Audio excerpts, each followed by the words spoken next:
Thank you. Thank you. Thank you. Thank you. Hi, welcome to the channel. I'm Jake, and this is our 2 cents, where we talk everything boxing, and everybody's entitled to their own opinion. In today's live, we will be discussing Barrios, Manny Pacquiao ends in a draw. Sebastian Fundora made Timmy quit, and no tank fight announcement.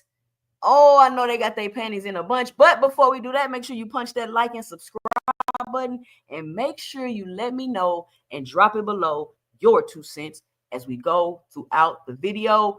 What's up, everybody? I know I'm a little late to last night's live. Just a little late, but I'm here. I'm here and we doing it. Shout out to everybody that's pulling up in the building. Just making up for my live I missed last night. My bad, y'all. I know I had everything set up, but you know, life be lifing, y'all. Life be lifing. You feel what I'm saying? So I had to come and do it today. I mean, it is what it is. Y'all will be all right. Y'all will be all right. I know y'all be sad when the show don't come on. I know when my favorite show don't come on and I'm expecting it to come on, I be feeling some type of way. So I can relate. And I try not to do that to y'all and I stay on schedule, but it happens sometimes. But be sure to help support the channel by hitting the Cash App at 2 Cents Boxing or leaving your 2 cents in the super chat below. My son's got a couple national tournaments coming up, a couple travel tournaments coming up, and I'm trying to figure out a way to, maybe get some sponsorships and some donations and use the 2 Cent community if they want to support and donate. Maybe I'll start, this show will be donated and everything that's donated this show will go to them and, helping sponsor some of their equipment, travel, food, plane tickets, things like that. Maybe I'll do a 24-hour live streams, and whatever I raise in that 24 hours, I'll use that to, help sponsor some of their trips and stuff. I'm not sure, but we got some up and coming boxers. We got a community that will be able to support these fighters and watch them on they come up. And it'll just be great to actually have a community surrounding a fighter from amateur all the way up to pros. I don't think I've ever seen that been done here on YouTube, and I think we will possibly be able to be the first community to do it, because I don't think any of these YouTubers got kids that box. I don't think any of these YouTubers is really in the gym like that. I'm in the gym, y'all, every day. I'm in the gym with my kids every day. They practice twice a day. Let me tell you how hard my boys are working, right? They go from the gym in the morning from 8:30 to 11, sometimes 12. They come home for 2 hours, eat, play some video games, may take a shower. Then we go to the gym, work on speed and agility. They might work out another hour and a half, maybe 2. They come home, shower, eat. Then they go back to the gym from 6 to 9 and work out again. So they are working. They not just at the gym 2 hours and then going to fight. And then they spar 3 days a week. So don't get it twisted. They really, really, really putting that work in. But I'll keep y'all posted as far as, what I'm going to do to try to get some sponsorships and fundraisers. If y'all know anybody that does sponsorships or any businesses that do support people, hit me up in my email at 2centsboxing2@gmail.com. Now, put a 1 in the chat, though, if y'all would be interested in a 24-hour live stream and, will be willing to support, if y'all think that's like a good fundraising idea. Because I don't know. Some people might be like, hell no, I don't want to see no 24-hour live stream. But I know when I'm on here late at night, folks be on here late at night. I'm talking about 2, 3 o'clock in the morning. It's people on the internet. So this weekend, tons and tons of fights. Unfortunately, I did not get to see all of them because I got shit to do during the day. Only one person interested in a 24-hour live stream fundraiser? See what I'm saying? Be on here 24 hours and don't anybody even worried about it. Shout out to everybody in the chat. We got Cornelius, Dankfather, Lee Jackson, Flyer Frequency in the building, Savage Bow, Cam J Network, Big Bob Gunn, Isaiah WYD, Jay Henderson, A Sebastain, D1 in the building, Opulent TV. What's going on? Mr. Greg. We got Band-Aid in the building. Dry Turkey. Some of this from yesterday. All Things. What's up, y'all? Gary And with Gary Russell, I don't know. I get the Garys mixed up. Which Gary just fought this weekend, y'all? Coming off a 3-year layoff and a shoulder surgery, really put on in the ring, look sharp. My only thing always with Gary is that he only fought once a year. And I always thought he was a front runner. I always felt like by the end of the fight, he just wasn't quite the same. Mr. Gary, yeah, so Mr. Gary, on the prelims, running numbers on the YouTube, I think it got over 6 figures, the numbers of people that was watching him on the YouTube. He put on a masterclass performance. He didn't look like he missed a beat. He didn't look like he missed a beat. He got his rounds in. He carried the guy a couple rounds, and at the end of the fight, he stopped him on cue, did what he had to do. His hands are tremendously fast. He's a great boxer, tremendous skill set. And this is what I want to point out, right? You watch a fighter like Gary, and you see the talent. You see the skill set. Nobody has to tell you or convince you or say you don't like how he fight because you don't know nothing about boxing. Like, you don't have to be a PhD in boxing to appreciate his style. Gary is better than some of y'all favorite fighters after a 3-year layoff and a shoulder surgery. It's levels, y'all. And we're not saying that some of these fighters ain't good fighters. They're just not on the level y'all want to put them on, and that's okay. People entitled to their own opinion. But I can't wait to see Mr. Gary mixing it up at 35. I can't wait to see him mixing it up with some of these fighters at 30. How old is he? Like 36, 37? 36, 37? I think he's a good fighter. And yes, I got criticism of him. I just told you what they were. But that don't mean he's not a good fighter. But he's showing you the levels, guys. And that's, if you compare, he's been out the ring 3 years. He ain't even a 35 pounder fighter. He about to slide in the 35 division and be right up there, if not at the top, with the rest of the top quote unquote elite guys at the 35 division. After a 3-year layoff. Fly Frequency, we're going to talk about this because y'all running around here talking about Brian Norman accepted the testing like that wasn't some bullshit that Bill Haney did. And I'm going to give my 2 cents about that. I'm going to tell y'all how I feel about that, and then we going to go from there. But Gary, let's go. Mix it up. Let's shake it up. Like, that's a wild card they just threw in the 35 division. Are they going to continue to duck him? Are they still going to duck Mr. Gary? That's what I want to know. That's what I don't know. Jay Henderson say Gary is better than Haney and Shakur. Put a 1 in the chat if you believe that Mr. Gary is better than Shakur Stevenson and Devin Haney. When you watch Gary in that fight, you seen the skill. You seen the combination punching. You seen him taking the angles. You seen him applying the pressure. You seen him being entertaining. You seen him get a stop. He did everything. He did everything. And after the fight, guess what nobody doing? They not on here pointing out every little bitty thing he did good in the ring, trying to convince you that he's the best fighter you've seen. Nobody's trying to convince you that Mr. Gary is a good fighter. And that's what y'all not understanding the difference is. If you gotta convince people somebody's a good fighter, that's the problem. Look, Gary's slow as hell, and he KO'd a bum. Gary's slow as hell. Let me know and drop it below your 2 cents. Did Gary look slow in that fight, y'all? And if he was slow, Flyer Frequency, he been out the ring 3 years. He's faster than your favorite fighter. Right now, Gary Russell will beat the dog shit out of Devin Haney, if we being real. The dog shit. Even though Devin Haney is 5 weight classes bigger than him. Because Devin don't got the skill, and he's a smaller fighter. I bet you if Devin Haney was still at 35 and he fought Gary Russell would beat him. And he fit Devin criteria perfect. He old, he's small, perfect opponent for Devin Haney. Gary beats Devin Haney at 135 pounds. Period. Period.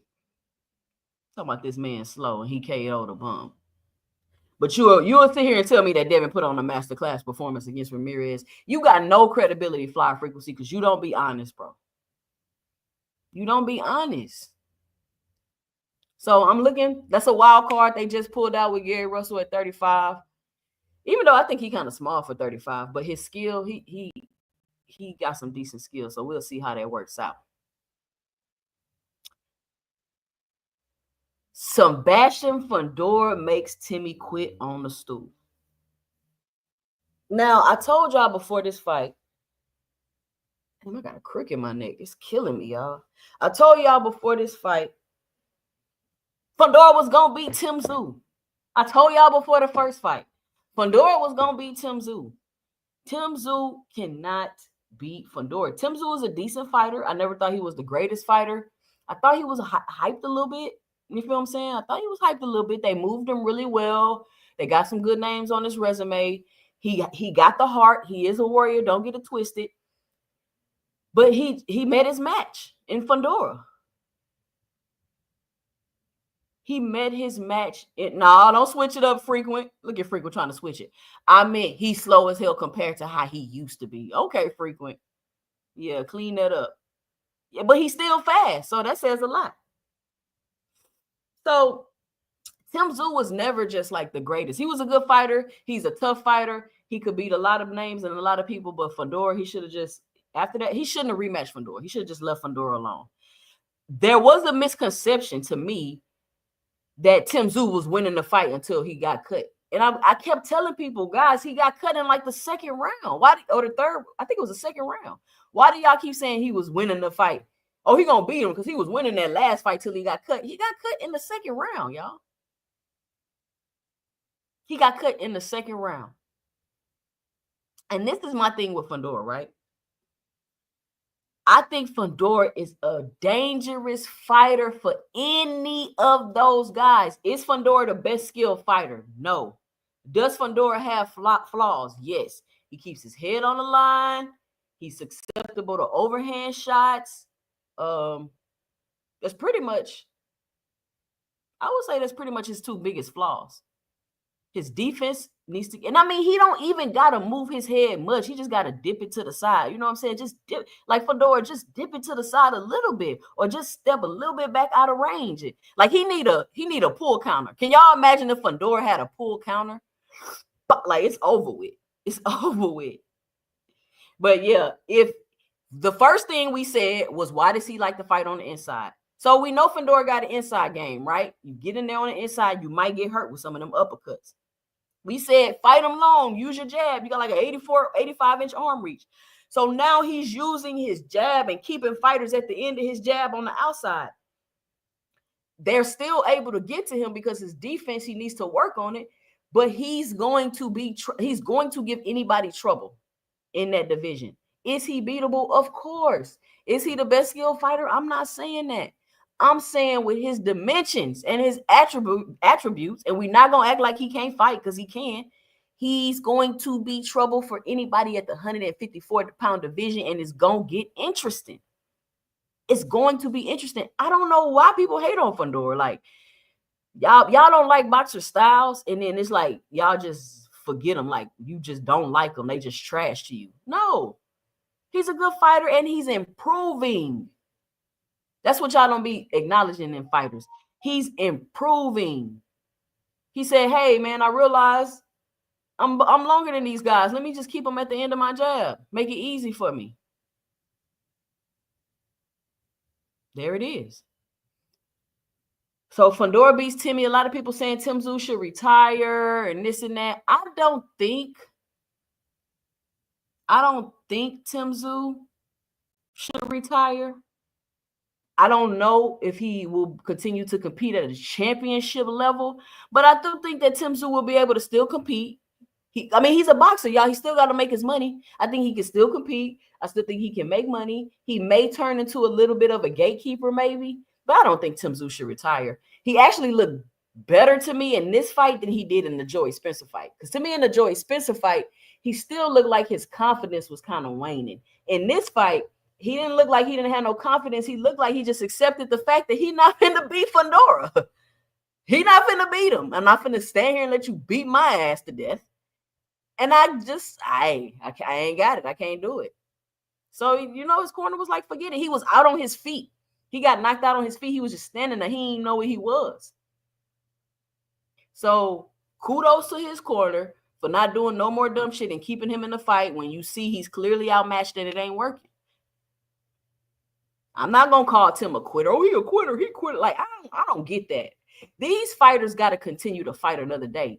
Y'all want them to get the dog shit beat out of them.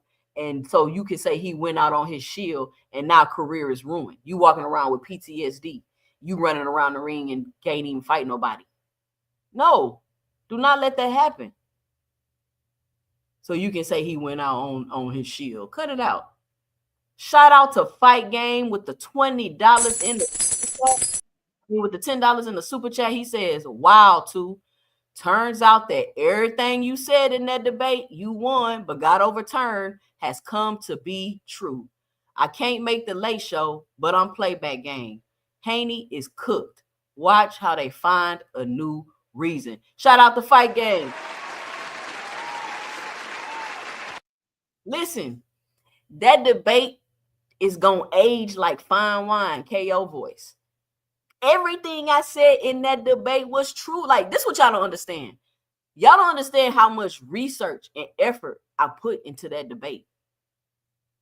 I wasn't just going off the dome. I wasn't just saying shit I heard on YouTube channels. That's why everything I'm saying is happening, because I did the research.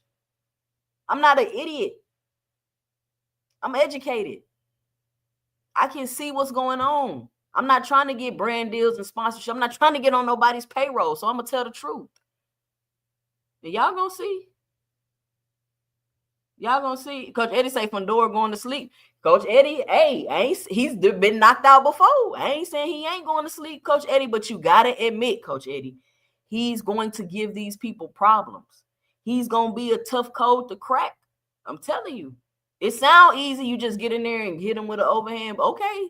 He got a chin. He cracking. He can't fight on the inside. He dangerous. That's all I'm trying to say is he's a dangerous opponent. That's all I'm trying to say. Fundora got better. If he continued to fight tall and just get his ass out the pocket and stay outside, he will go to the top. He already going to the top. Yeah, I thought Tszyu would have got him the second time, but it looked like he can't do nothing with Fundora. He can't do nothing with Fundora, y'all.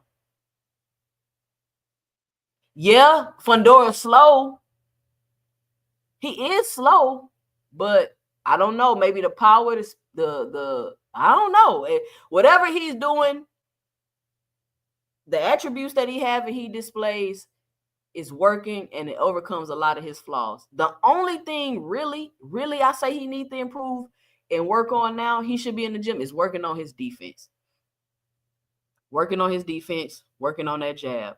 Working on his defense, working on that jab.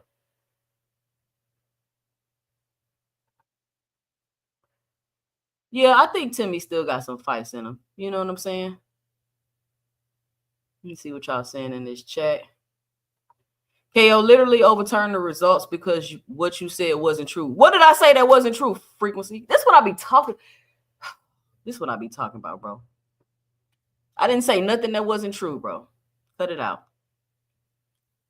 You can't overturn a debate because I say something untrue. That shit don't even make sense. That shit don't even make sense because not everything my opponent said was true. So what are you talking about? Frequency. It's literally a debate to prove my points. Nobody on there is nobody fact checking in a debate, bro. Cut it out. Then we got Pit Bull, right? Now, I'm going to get my 2 cents about Pit Bull. I think Pit Bull needs to go his ass back to 35. I think he's too small for 40. He's not going to get them knockouts like he won't because they could take their power up there. Pit Bull is too small for 140 pounds, in my opinion. Now, what I will say is Pit Bull is getting better also. Y'all see him in there using the jab, throwing the straight. But he went back to what he know. When he went back to what he knew, hook after hooks after hooks after hook. He just started doing that again. But I'm watching him. I'm seeing the improvements. I'm seeing him use. This might be the second fight. This is the second fight I seen him in there, trying to use the jab, throw some straights, and mix the punching up. This is the second fight I seen that. So Pit Bull is getting better. I just think he's too small for 140 pounds. I think he needs to go back down to 130 because the power not hitting the same. I did not say Shakur put a rehydration clause on Kid Austin. I did not say that. Did not say that at all. You just making up stuff.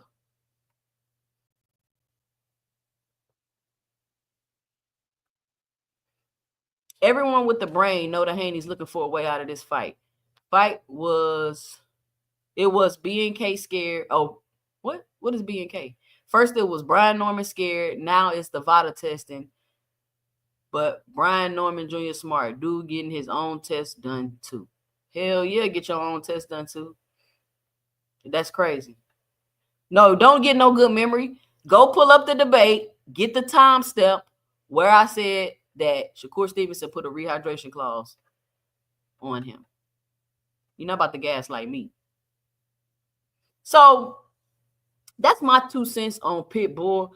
I didn't get to see the Matias Puello fight. I seen like the last 2 rounds. So I'm not sure exactly what happened in that fight, but Matias was winning. I keep hearing some people say it was a rivalry or Puello won or this and that. So I don't really know how that fight was, so I can't really speak on it. When y'all come up here, y'all can let me know y'all 2 cents about the fight. But Pit Bull is going to be a star, y'all. Like, y'all keep crying about this pay-per-view model don't work and this and that. But I'm steady seeing PBC building stars. They're building stars. Pit Bull will be the next pay-per-view star. If Boots take his ass over there, they will build him to be a pay-per-view star.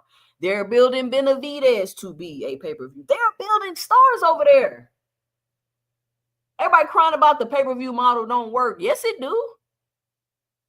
Manny Pacquiao and Barrios just did decent numbers. They just sold out, had a good gate. What are y'all talking about? Just say that the pay-per-view model don't work for your favorite fighter. It don't work for your favorite fighter, and that's fine. Listen, everybody not going to be a pay-per-view star. That's cool. Go get your bread. I'm not tripping. That don't mean I don't got criticisms and critiques about it. But if Turkey want to be the B-side king and get these niggas money, go for it. Go get your bread. I'm not tripping. But all I'm saying is stop sitting here acting like everybody got to go bounce up and down on Turkey Johnson because the pay-per-view model don't work. Like PBC ain't over there still getting their fighters paid, still building stars, still selling tickets, still putting on good cards. They still doing all of that. Now, the Barrios Pacquiao fight, I'm going to call BS on that. I don't think it was a draw. I think Barrios won that fight. I think Barrios was carrying Manny throughout the fight. I think he could have stopped Manny Pacquiao if he really wanted to, show him way too much respect. But think about it. Think about it from a business standpoint. Boom, they got the draw. Manny Pacquiao can move on and go fight other fights. Barrios can move on and go make another big title shot with his belt and get another big payday. They just wanted to, it's like they just wanted to introduce Manny back, show he got this and show he got that. Of course, Barrios got to take a hit. They're going to call him ass, trash. You got to draw with Manny Pacquiao, blah, blah, blah. And I don't know why Barrios is still ass because he got a draw with Manny Pacquiao when y'all was saying, a lot of people were saying that Mario Barrios was going to lose. So the fact that he didn't lose, wouldn't that mean that he not trash? Y'all let me know. Drop below. Now, I know some people were saying Barrios was going to win, but I heard a lot of people saying that Manny Pacquiao was going to beat Barrios. So according to y'all's logic, since Manny Pacquiao didn't beat Barrios, is he still ass? And y'all going to hop up here and say, yeah, because he should have beat him. No, he should have beat him. Y'all said he was going to lose. How you going to go from he going to lose to he should have beat him so you can still criticize him? I'm just asking. This is what y'all was saying. Y'all was sitting on my panel telling me that Manny Pacquiao was going to beat Mario Barrios because he's ass. Now, since Manny Pacquiao didn't beat Mario Barrios and got the draw, and I say draw with quotation marks because we all know that was some bullshit, is he still ass? I'm just asking according to y'all logic. But, I mean, it was what it was. They got the draw. Everybody got paid. Put on the entertaining fight. It wasn't like it was boring or nothing. And now they about to move on. I don't know what's next for Manny Pacquiao. They talking about he might fight Floyd Mayweather. I hope so. Because I don't want to see Manny Pacquiao fighting none of these other young champions. I don't want to see it. I'm telling y'all now. I don't want to see it. Period. It's not something I want to see. I don't want to see Manny Pacquiao fighting Brian Norman. I don't want to see Manny Pacquiao. Who else a champion? Like, I just don't want to see it. Let him go fight some more old people. Let him do a Floyd Mayweather rematch. That's cool. I'm cool with that. You know what I'm saying? Like, I don't want to see. He don't got no business in there with no young champions. He didn't have no business in there with Mario Barrios, honestly. And Mario Barrios really could have stopped that man. He really could have. They knew who to put him in there so he wouldn't get the brakes beat off of him. They knew who to put him in there with. Like Mario Barrios had a soft spot in his heart or something. Like, get this dude. What are you doing? You should have demolished Manny Pacquiao. And then Manny Pacquiao in the ring whining and complaining. Like, Manny, what did you... Every time Barrios was going to his body, he started complaining. Like, bro, don't hit me in the body. You know what we doing? Chill out. You know what we doing. Don't hit me in my body. So, I mean, listen, I don't have no problem. Y'all want to say Barrio ass because he this and that. Like, it is what it is. But my 2 cents, he carried Pacquiao. They called it a draw. Obviously, they got an agenda and other things that they're trying to do with both of them. So it is what it is, and we move forward. No tank fight announcement. So everybody is all in an uproar about the tank fight being in. And this is my thing, right? I could see people feeling how they feel if the fight was announced. Let's say it was an official announcement for the fight to be August 16th, right? An official announcement, not a rumor, not something you heard on the YouTube channel that they sources say, official. Then I could see the backlash and the problems, right? But they haven't officially announced anything. So we're just we're simply waiting on the announcement. That's it. But the problem is y'all want to attach narratives. Oh, he's scared. Oh, he ain't signed this half of the fight. Oh, like y'all don't see this man got legal issues going on. Like, seriously, y'all don't see this man got legal issues going on. So they may have to push the fight back. The fight might not, like, you know what I'm saying? Like, whatever happens, happens. But y'all so excited and y'all want to see this Roach fight so bad that y'all just want to complain about why they haven't made the announcement. I don't know why they haven't made the announcement, but they haven't made it. So we just got to wait. It's not like he came out and said, oh, this fight going to be August 13th at Allegiant Stadium and ain't got nothing booked, scanned, pledged. It's a football game there. It's not like it's none of that going on. None of that. Nothing has been announced. No place, no location, no none of that. So we just got to wait for the fight announcement. Now it's people saying, oh, well, Lamont Roach should move on. Why? Why should Lamont Roach move on? Let me know and drop it below. Why should he should just move on, go fight somebody else? So y'all want to encourage Lamont Roach to walk away from payday and go fight who? Go risk his payday? Risk losing? Like, it just don't make no sense. Lamont Roach should just walk away. Why should he just walk away? He shouldn't sit around and wait. Why can't he sit around and wait? Y'all act like the nigga fight 1,000 times a year. So, like, I don't understand what y'all saying. You act like he been waiting a year for the fight. He been waiting 10 months for the fight. It's literally been a couple of months. Literally been a couple of months. He say, I don't think people care about the tank fight as much as you think.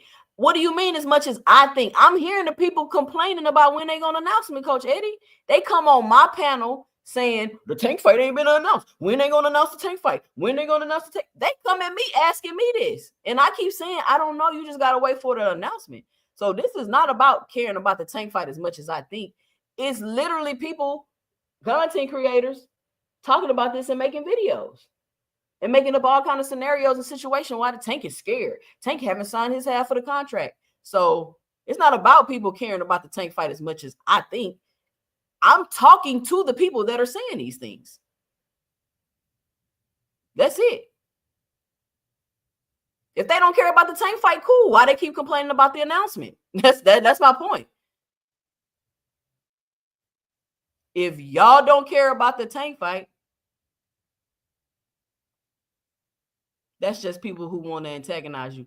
That's fine, but what about the people making the videos then, Coach Eddie? I'm sure they're not making them for me. They're not making them for me.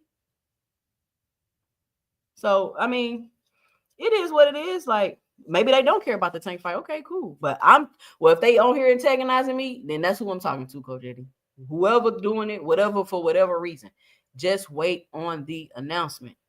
And you can say people don't care about the Tank fight, but I guarantee you it will do a good gate, and I guarantee you it will do good numbers. It's crazy how people don't care about fights that's doing good numbers and gates, but people care about fights that ain't doing that. It's weird, like the upside down thinking, like a Stranger Things episode. Like, this shit get crazy. This shit get crazy. Everybody keep talking about, did I see Tszyu get smacked? No, I didn't see Tszyu get smacked. I don't give a about Tszyu, and I've been told y'all how I feel about Tszyu, and I've been told y'all Tszyu didn't deserve no fight with Jaron Boots Ennis, and Jaron Boots Ennis shouldn't take no fight with Tszyu, because the way the community was in an uproar, because he was calling people monkeys and wanting them to bite his banana and all this other gay shit he was saying. Y'all was all in an uproar. But then y'all wanted to get him paid with a big fight with a black or African-American fighter. It don't make no sense. Now, Turkey come out and say, well, I ain't dealing with Tszyu no more because he disrespected my religion and my country. I ain't dealing with him no more. Cool. But y'all want to call Boots a duck, which was some bullshit, because Boots didn't fight him. But it's okay for Turkey not to fool with him because he just disrespected his religion. It's his country. But it's not okay for Boots not to fool with him because he been running around disrespecting black people. But y'all had all this outrage. You see, like, y'all some hypocrites, man. It's hypocrisy. That's all I'm saying. I'm just pointing out the hypocrisy. But I don't care about Tszyu. I don't care about him getting slapped. Like, Tszyu continuously do all this shit for attention and everybody just fall for it. Like, I don't care what Tszyu doing. I don't know what Tszyu doing. Tszyu running around like a chicken with his head cut off trying to find fights. I don't know. Ray Davis say multiple sources said that it was August 16th, not YouTube streets. Boxing scene, ring, Lamont himself during plant card, PBC analysis said, was it officially announced, Ray? Once again, I'm not talking about no sources. Was it officially announced is what I'm asking. I don't care about sources can come out and things can change. That's not official. That's all I'm saying. That's not official. Shout out to Intel Q813 with the $2 in the super chat. He said, just showing love. Shout out.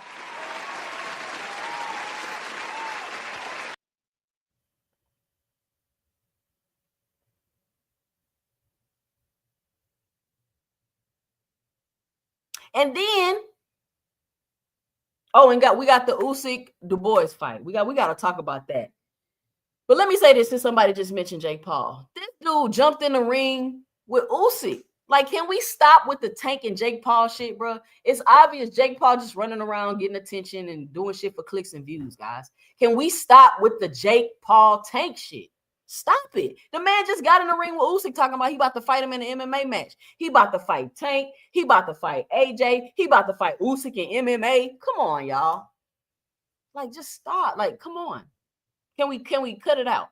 Can we wait till a Jake Paul Tank fight is announced before we start criticizing and complaining? That's all I'm saying. Jake Paul about to fight everybody from lightweights to heavyweights to MMA to boxing, Muay Thai, Taekwondo. This nigga doing everything. He doing everything. So Can we stop with the Tank stuff? Because Jake Paul fighting everybody next. He fighting everybody next. Lightweights, heavyweights, MMA. He doing it all. But we want to insist that he's about to fight Tank. Like, cut it out. This is all I want to say. The fight ain't been announced. Let's not act like Tank ain't got court dates and legal trouble and probation shit that he got to deal with. It's better to take care of that than to officially announce a fight and then have to make the changes. I don't care about what no sources is reporting. It hasn't been officially announced. Is the only point that I'm trying to make. It don't got nothing to do with scared. It don't got, like, he clearly got, y'all all know it was public. It went viral. The man got legal issues. They got to put undercards together. All of that shit could take place. Maybe he is scared. Maybe he ain't signed. Maybe he ain't signed his part of the contract. It don't matter. Either way, you still got to wait on a official announcement. Jake trying to collect by any means. He knows people are dumb enough to buy tickets for his circus. Listen, I like Jake Paul. I like him as far as his business acumen. Huge fan of Jake Paul and his business acumen. The way he was able to come into a niche sport and find a niche within his sport in his own lane. Take the women's boxing that was clearly being underserved, put it on a big screen, put it in front. Like, all that is cool. I like it. It's cool. That's cool. So does Devin and his fight got announced? Has Devin fight got announced? I mean, they've already done a press conference, so I would assume his fight is announced. I don't get your question. What you asking? So does Devin and his fight got announced? Rewrite that, Ray Davis. That I don't understand. Personally, I don't think Tank mind on boxing at this point. I mean, he's training. He doing what he got to do. I'm sure he just got to figure out what's going to go on with his court stuff.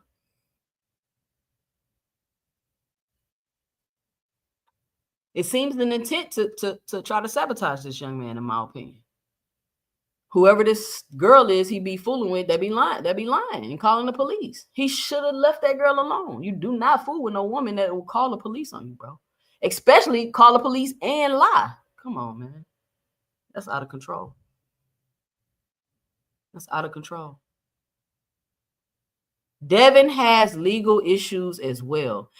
Ray, this the type of stuff y'all do that I don't like, bro. Like, it's not comparable, Ray.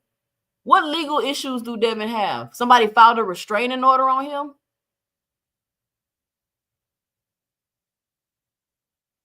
Is it the same as having to go to court while you already on papers? You don't know what's going to happen. You already, you know what I'm saying? Like, it's completely different, right? And I'm not sure what that even has to have to do with the conversation. Devin got a restraining order put on him from some shit that happened how long ago? Because his baby born, she talking about some shit that happened when they was pregnant. Do he got to go to court, Ray? Do he have a court date? Is he on papers where even if he is found that he didn't do nothing, the fact that he was arrested and the police was called on him could affect his probation? Is that the situation Devin in, Ray? Yes, he has to go to court, but what happens if Devin goes to court? Does he risk having to be locked up, having to extend? Does he risk any of that? He doesn't, Ray. It's not the same thing. It's not the same thing. So we got to stop. We got to stop. Oh, he got legal issues. He got legal issues and all this surface level stuff. And then trying to know, Ray, come on, Ray. You smarter than that. Cut it out, Ray. You know it's not the same thing.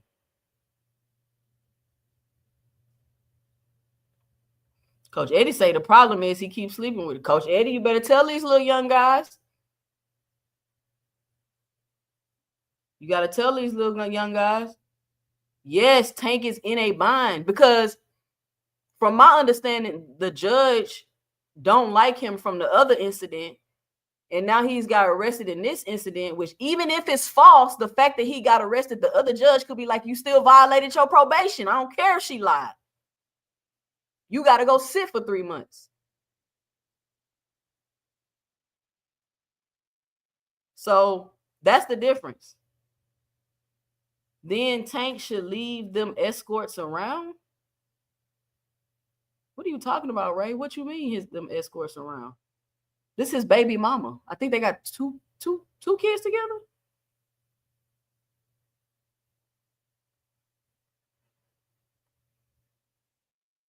If you keep sleeping with your baby mama, it's always gonna. Hey, y'all acting like this only applies. This only happening with Tank. All y'all should be able to understand what this man going through.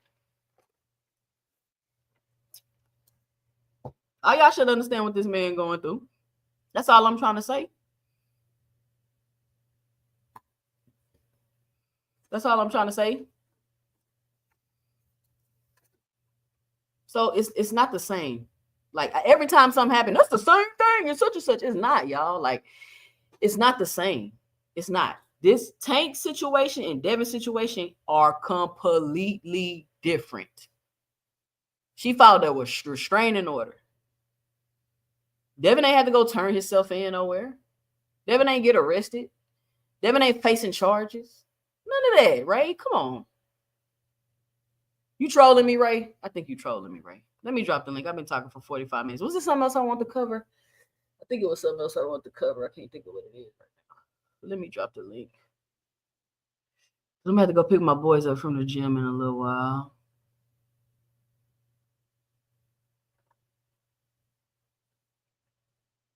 All right, there go the link. Y'all be sure to help support the channel, man. Hit that cash out. Hit the super chat.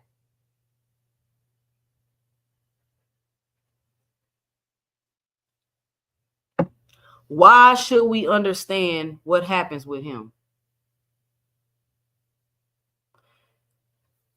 Why should you understand? Because just Ray, he said, as long as you sleeping with your baby mama, you're going to continue to have problems. And I'm saying there are a lot of men out here that should be able to relate to that. Are you disagreeing with that, Ray? Okay, well, then you don't understand if you ain't got no baby mama drama. I'm talking about to the fellas that do. Which from my understanding, be a lot of guys out here with baby mama drama. It's great you ain't got no baby mama drama. That's excellent. But these young guys with this money, they be having baby mama drama. Maybe you ain't got enough money to be having no baby mama drama. Maybe that's the problem. Too broke for baby mama. No, I'm just messing with you, right? Shout out Coach Eddie. Shout out Rich in the building. What's up? What's up? Hey, I just want to say something, right? Because I feel like you owe me an apology. Don't start this. You hear me? Nah, all jokes aside, like 2 months ago, 3 months ago, I want to say 2 months ago, I said, damn, man, whoever said Tank and Lamont Roach fight going to be happening August 16th? And your whole answer was way different. You were saying, oh, it is going to happen August 16th. They already said this, that, and the third. Now you saying that they never called the fight. You agreeing with me on the stuff that I did say. Because I got crucified when I said that. I said, damn, we don't even know if the fight really... Pull it up. Show it to me. All right, I got you, because I kept saying that we don't even know if the Lamont Roach and Tank Davis fight going to even happen. And all your co-signers on the panel, oh, they going to fight, You hating. Yeah, because you saying you don't know if it was going to happen at all. I said the reason why I was saying that is because the same reason why you giving the answers out now, that they never announced the fight, they never did this. Everything you saying right now is the reason why I said that. And I got crucified for that. But I still don't think the fight's not happening though. Oh, that's what I'm saying. You said the fight's not happening. I still don't think it's not happening. I was saying the fight not happening August 16th. That's why y'all kept saying, I don't know if this fight gonna happen. I don't know if it's gonna happen. I think the fight will happen. Will happen is if Tank, whatever Tank going, saying that whatever. That's the only way. Lamont Roach don't get too. I said if Lamont Roach don't get too impatient, I think the fight will happen if he don't get too impatient. But you gotta understand, he gotta feed his family at the same time. And just because this guy giving you more money, you still could get this fight in and get this fight in, and then fight him, or get this fight in and fight him next. You know what I'm saying? So it just depends on Lamont, his patience for it. I think the fight gonna happen though. Coach Eddie, what you got? Oh yeah, hey, good morning. First of all, I wanted to say I'm glad you're doing these little morning shows. Late afternoon. I mean, early afternoon, late morning shows. It's good. Help me get through my day when I'm at work. Uh, Everything you said, it was a good weekend of boxing. I think the last weekend was better, but this weekend it wasn't bad. Had some decent fights this weekend. Uh, Fundora, I want to talk about him. you know, good performance. I picked Tszyu to win, so I was wrong. I be wrong sometimes. It is what it is. I just thought that one thing about Fundora, I just thought that his defense is just so leaky and trash. It's like all you got to do is hit him, and Tszyu was able to land. The land. Easier than said than done, Coach. No, no, look at it. Tszyu landed great shots on him. Fundora just didn't go. That's the only thing that saved him. That's why I keep saying Fundora's success is going to depend on how well he can take a punch because the defense is trash. Tszyu landed flush punches on this dude's chin. Hard shots, hard left hooks, hard right hands. Fundora just didn't go anywhere. That's it. Now, when he fights somebody like He was Boots, beating up Timmy too, though. You can't leave that out. He was beating. yeah. Oh yeah, for sure. But I'm saying Tszyu was tailor made. He's going to have trouble when he fights guys like Virgil Ortiz and Boots for different reasons. I know for a fact that Fundora cannot fight people who move around the ring, not run, but move and box. He can't do it. Go back and watch Javante Clark. He was Javante Clark with Tszyu. You don't think he's been working on it? No, but Tszyu was 5'7". That's what I'm saying. When you fight a guy, Javante Clark was a guy that's 6'3", who moved around the ring very well and outboxed Tszyu. He's going to have problems. I mean, he outboxed Fundora, so he's going to have problems with guys like Boots because Boots is fast. Boots can move around the ring, and those slow punches that Fundora throws, he's not going to land those shots on Boots. One reason that Fundora likes to fight on the inside because on the outside he's slow as molasses. Tszyu just couldn't take advantage of it, and when he did start taking advantage of it, he was too beat up to continue. Because arguably the round that he got stopped in, that was his best round. He was connecting on Fundora, even bulking him a couple of times, and I hurt him real bad. But you seen the knees give away when he landed these flush shots. So hit and moving up as far as Fundora moving up. If he moves up to 68, he's finished. He's cooked. He's cooked. Beyond cooked. Doesn't even stand no chance. He's gonna go to 60 next, though. He's gonna go to 60. Carlos Adames will give him work. But I still think he's a tough fight for all of them, though, Coach Eddie. Even with the he's a game guy. Yeah, go ahead, brother. You be having a lot of suggestions for these fighters, what to do to these other fighters, man. And I guess they trainers don't see what you see, man. You know what I'm saying? But that be my question, Coach Eddie. And I'm telling y'all, I'm in the gym. I'm really in the gym. I'm like that. Me and my husband train my son. These fighters do not. They'll have a fight. They'll have a sparring, and they not like, okay, I seen this in the sparring. This is what we need to work on next week before you spar again. They don't do that. You know what, 2 Cent? When I look at a fight as if I was coaching against a guy, what I could do to defeat this guy. And Fundora has so many holes. Like Boots is gonna probably stop him because like he's slow. You can hit that jab to the body; it's gonna eat Fundora alive. Tszyu was landing it. Like I say, Tszyu was just. Go ahead, brother. But they gotta get to the body. They gotta do all this stuff you keep saying is on the other person's side. But he's slow, man. He's slow. Every time, but I hear you a lot. Every time you give like analogy about stuff, you always say what the other person got to do. Like they can't get confused by what that person got to do too. How will these guys accept the way Fundora heightness? How would they accept the way was not, you know what I'm saying, his range and all that stuff, how he was fighting? How would they accept that? Because you keep but the thing about it, we already seen this, go to the body that, but they still gotta absorb his punches and get to the body. You know what I'm saying? And shit like that. You know what I'm saying? We already seen it. We already seen it. How you know how to we already seen it done before. We already seen it done before. That's what I'm saying. We seen it. But we seen it done. We seen one thing that hasn't changed. Hold on. Listen to me. One thing that hasn't changed is Fundora ability not to avoid left hooks and overhand. That has not changed. It's still there. And if you got any type of power, you're gonna floor that kid, man. But look what I noticed too, but Coach they Eddie. got, You but they saying got, that? they Hold got to on, let me also say take this, his Rich. punch too. Let me say this All right, because go ahead. what I noticed too is he's working on that jab, and I seen it when they was because I tell my son to fight like this because he tall and he got that reach and he's lanky like Fundora. He got that jab, and when they come in, he's throwing that 2 or he's shooting that uppercut. So once he gets his timing better, it's going to be harder for those guys to get inside if he works on it. And not to mention, we act like he can't fight on the inside. He can fight on the inside. The biggest thing he needs to work on is what Coach Eddie is talking about. Them overhand shots is his Achilles heel. If he can work on that, he's going to be extra dangerous, in my opinion. Hey, Mr. Moss, go ahead, Rich. No, I was about to ask you a question. How old your son? They 16 and 17. So they only box at one gym. They don't be going around boxing other gyms and shit like that. They don't want to spar. We have trouble finding sparring. I could barely get them in the fights. I got to take them to tournaments now because the shows they be ducking them. It's crazy. It's crazy the amount of ducking that goes on in amateur boxing. You wouldn't believe it.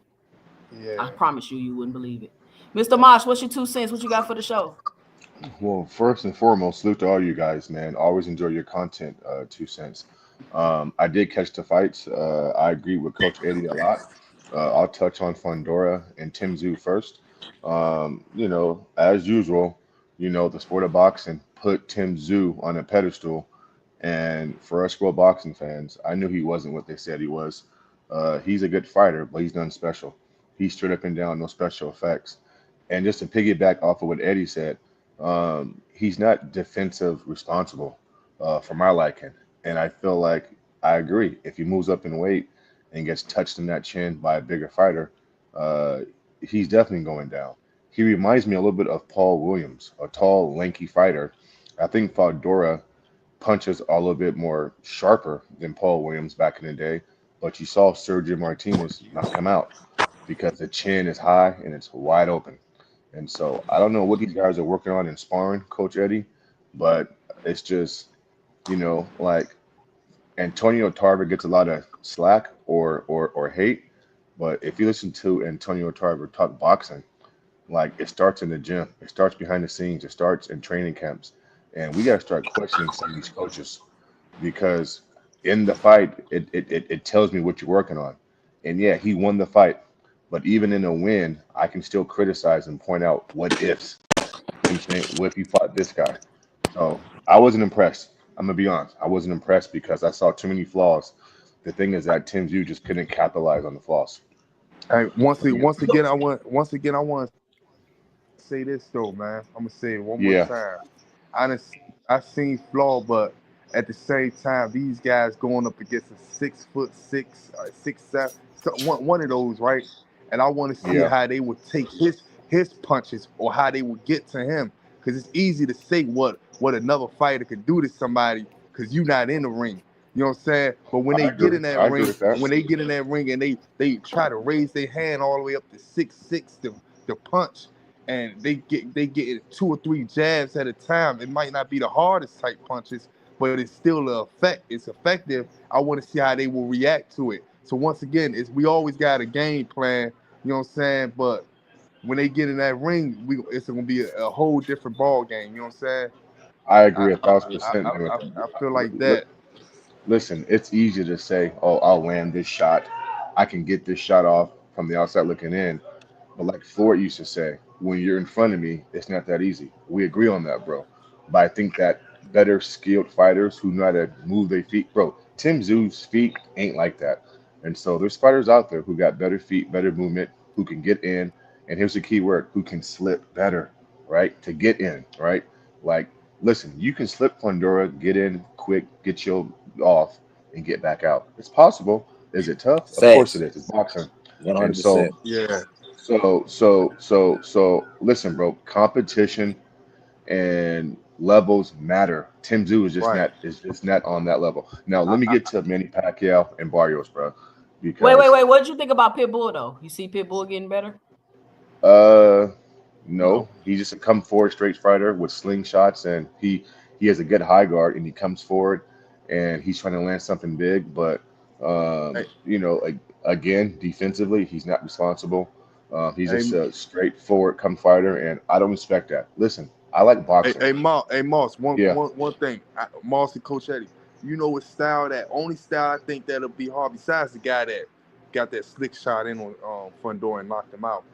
Only style I think that's gonna be real hard for Fundora is if somebody fight like got a lot of head movement like Mike Tyson, something like that, and just Carlos Adames. You see what yeah, Carlos Adames did to Shiraz.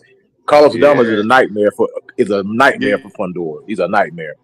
I agree with that. And I anybody agree with with that. lateral movement, if you can move yeah. side to side, because Fundora's outside punches, they are slow as molasses. That's why he gets caught. If you notice, he always gets caught when he's throwing punches because you can time him because he's slow as Christmas. Those arms are super Hmm. duper long, and it takes forever for him to get there. And that's why those guys can step over and time him. Like I said, his success is going to depend on the chin because Tim Tszyu landed some hellacious shots on Yeah, he Fundora's did. chin. He just didn't go anywhere. That's the only thing that saved him was the doggone chin. That was it. And Coach Eddie, Fundora was standing straight up. Like, I mean, he's there for the taking. You just got to take it. Let me get to Marios and Pacquiao real quick because I watched the fight. I wasn't impressed. I really didn't care. Boxing did their best to try to promote it. That Pacquiao looked good in spots. Yeah. Barrios is probably the worst champion I've seen in a long time. And let's be honest here, man. Like that fight to me, like it's an insult to the sport of boxing. Y'all may not agree, but I took that fight as an insult. And the fact that you had a champion at 147 and you bring a guy back who ain't fought in 4 years and it's a draw, and I really didn't care who won. I thought if Barrios was who people thought he was, which wasn't that much, or you thought Pacquiao was what he was, like that fight should have been one-sided either way. It had no business being that close. Either Pacquiao should have won by a landslide, or Barrios should have made easy work. And so it So just you don't shows think that Barrios carried Pacquiao? You think Barrios is just that bad of a fighter? no, 2 cents, yes. Like Barrios is like one of the lowest IQ fighters I've seen in a long time. Come on, And Mr. Moss. and Coach Eddie, this fight proves that belts don't matter. They just don't matter in this. But listen, I think belts are overrated, and because a guy has a belt doesn't make him better than another fighter. I I've mean, been so saying that this whole time. I know two cents. I agree I'm with gonna you, 2 cents. disagree. I agree with you. I thought that Packard. Be honest, man. It looked like to me that Barrios was pulling his punches, and Exactly. It looked like a sparring match. They were touching gloves before every round. He was allowing Pacquiao to fix his cup. Do these little 2 or 3 to 5 second timeouts to adjust himself. That's the type of Mhm. stuff you do in sparring. And then when he did go after Pacquiao, he seemed he got him hurt and had him going backwards. He pulled off of him and let him get Yep. himself back together and then Yep. started again. The fight was fake, Yep. bro. Yep. Why you think it was a freaking draw? But that way they could do it again. Manny done messed all his money up, man. And Al Heyman, they doing the brother a favor, man. They doing him a solid. Then the next Yep. fight, Barrio gonna take him out if they do a rematch. Okay, I don't Coach. Yeah, even you know think what, they man? doing a I can rematch. respect that. You know what? I can respect that. You know what I'm saying? Now that you said that, and I'm playing the fight back in my head, and you mentioned those moments, I can respect that, bro. I can get with that. I can get with that. You know what I'm saying? Barros could have pressed the attack He more could and have kind of, stopped. He could have yeah. stopped. He could have pressed him and gotten the front foot more, but he didn't. Okay, you know what? I agree. I agree. I agree with that. I can get with that. Who else we had this weekend? Did you see the Puello Matias fight? I missed that fight. I didn't watch that fight 2 cents. I did watch the replay. Um, did you guys talk about Usyk and Daniel already? Okay, no, I wanted to get on Usyk and Daniel Dubois, but go ahead. What you got?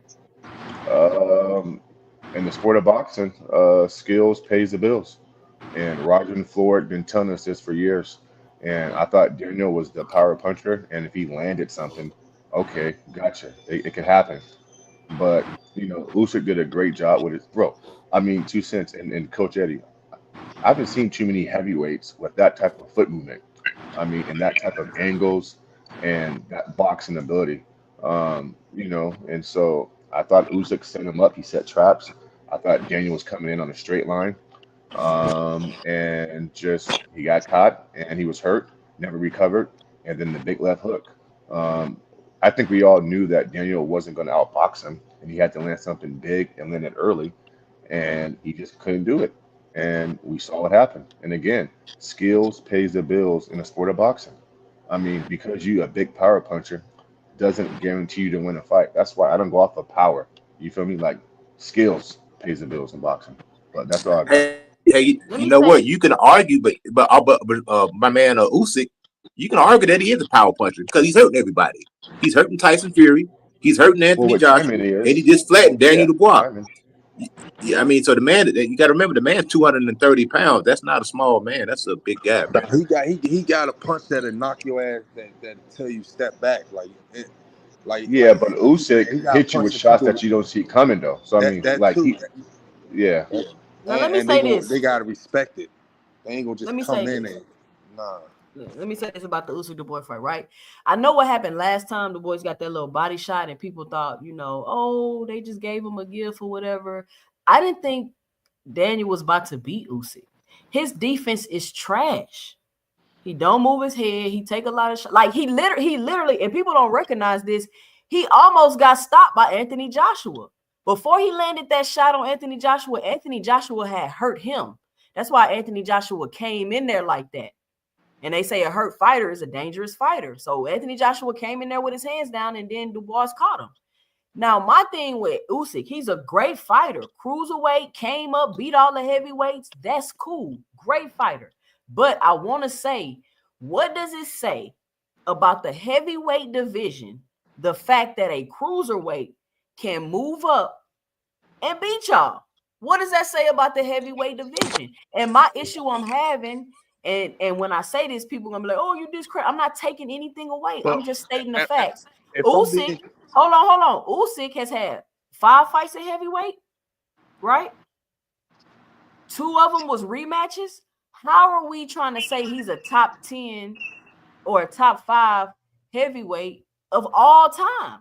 That's what I'm saying. Like, I think that's a reach, in my opinion. I don't think he's had enough fights at the heavyweight division to be an all-time anything. well, if I'm not mistaken, wasn't Holyfield a cruiserweight too? How many fights did Holyfield have at heavyweight?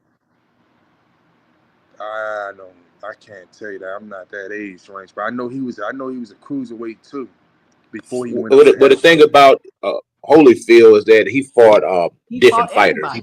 He fought guys like Ray Mercer, Burt Cooper. He fought, of Yeah, course, Mike Tyson, let, Lennox Lewis. let's get this understood, right? We gotta start giving people their flowers now, man. Like we gonna sit there and say, oh yeah, he fought these guys and all that stuff. Well, Usyk fought these guys too. So like we What gotta start guys, giving people Rich? their flower What guys? they What flowers guys? now. What guys, Rich? You just named some of them. He fought some good guys too. You can't. So we about to discredit all these heavyweights. Well, Who did not I all these discredit? heavyweights. Who did I We about discredit? Who did I so discredit? what type? I mean, that's what Who we did I basically saying discredit? because we gonna How sit am I there and discrediting? What am I discrediting, Rich? listen. Coach Eddie said, Holyfield fought this guy, this guy, this guy. Okay, we know he fought the best heavyweights around that time. That's the same thing Usyk doing right now, fighting the best heavyweights around his time. So we gotta stop discrediting. That's what I mean. I say he's a great fighter. I'm just saying, how is he an all-time? That's the question. Just because I'm saying, how are you an all-time? I'm not discrediting you. And it's another thing. It was that one guy that beat up Ali, right? On like Ali, his last fight. Who was that, Coach Eddie? Was that Spink? Who was that? What got it for Ali? Coach Eddie. And He stepped away. Mike Tyson ended up beating him right after, right? Somebody in the comments Holyfield know what we're talking also about. lost. Huh? Holyfield also lost. No, What I'm did you say? saying Holyfield also got beat as well. Hold No, on, yeah. y'all. We got boxing hacker in the building. No, I'm not talking about that. Hey, Coach Eddie. Yeah, what's up, brother? No, I was saying, who was that guy that beat up Mike Tyson? I mean, lost to Mike Tyson, but beat up Ali. Mike Tyson revenge his stuff, whatever. Oh, that was Larry Holmes, man. All right. So Larry Holmes basically was saying the same thing that we saying, basically saying that Mike Tyson, the guys nowadays ain't like the fighters back then before, you know what I'm saying? They was on a little talk show, him and Muhammad Ali, and Muhammad Ali was like, nah, Mike Tyson good. You know what I'm saying? But at the end of the day, we always gonna criticize somebody from this generation. We gotta accept it right now, man. Right now, he the best in this generation at heavyweight, so he I didn't could. say he wasn't. So to me, he is like the top 10, basically, top 5. Top Yeah, 5, all you the hear me? time. I agree with that. He's like 3 times undisputed. I mean, how can he be denied? I don't even get it. Well, you know, I think. Go. I'm sorry about that. Go ahead, brother. I'm sorry. Yeah, I mean, I always say the same thing. I feel like we just immortalize the people of the past, and every generation does it. Like Ray Leonard's generation, they'll immortalize, the Robinsons and all that. Then when it was Floyd's generation, they immortalized the generation before that. It's always like that. We just immortalize these people. Yeah, they No, definitely. I think that we lower standards, and then now this is all-time great. This is all-time great win. No, you don't get like it's not he's 3 times undisputed, all-time great. It's not that simple to be labeled an all-time great at something. Maybe because I'm a true competitor, I've been an athlete my whole life.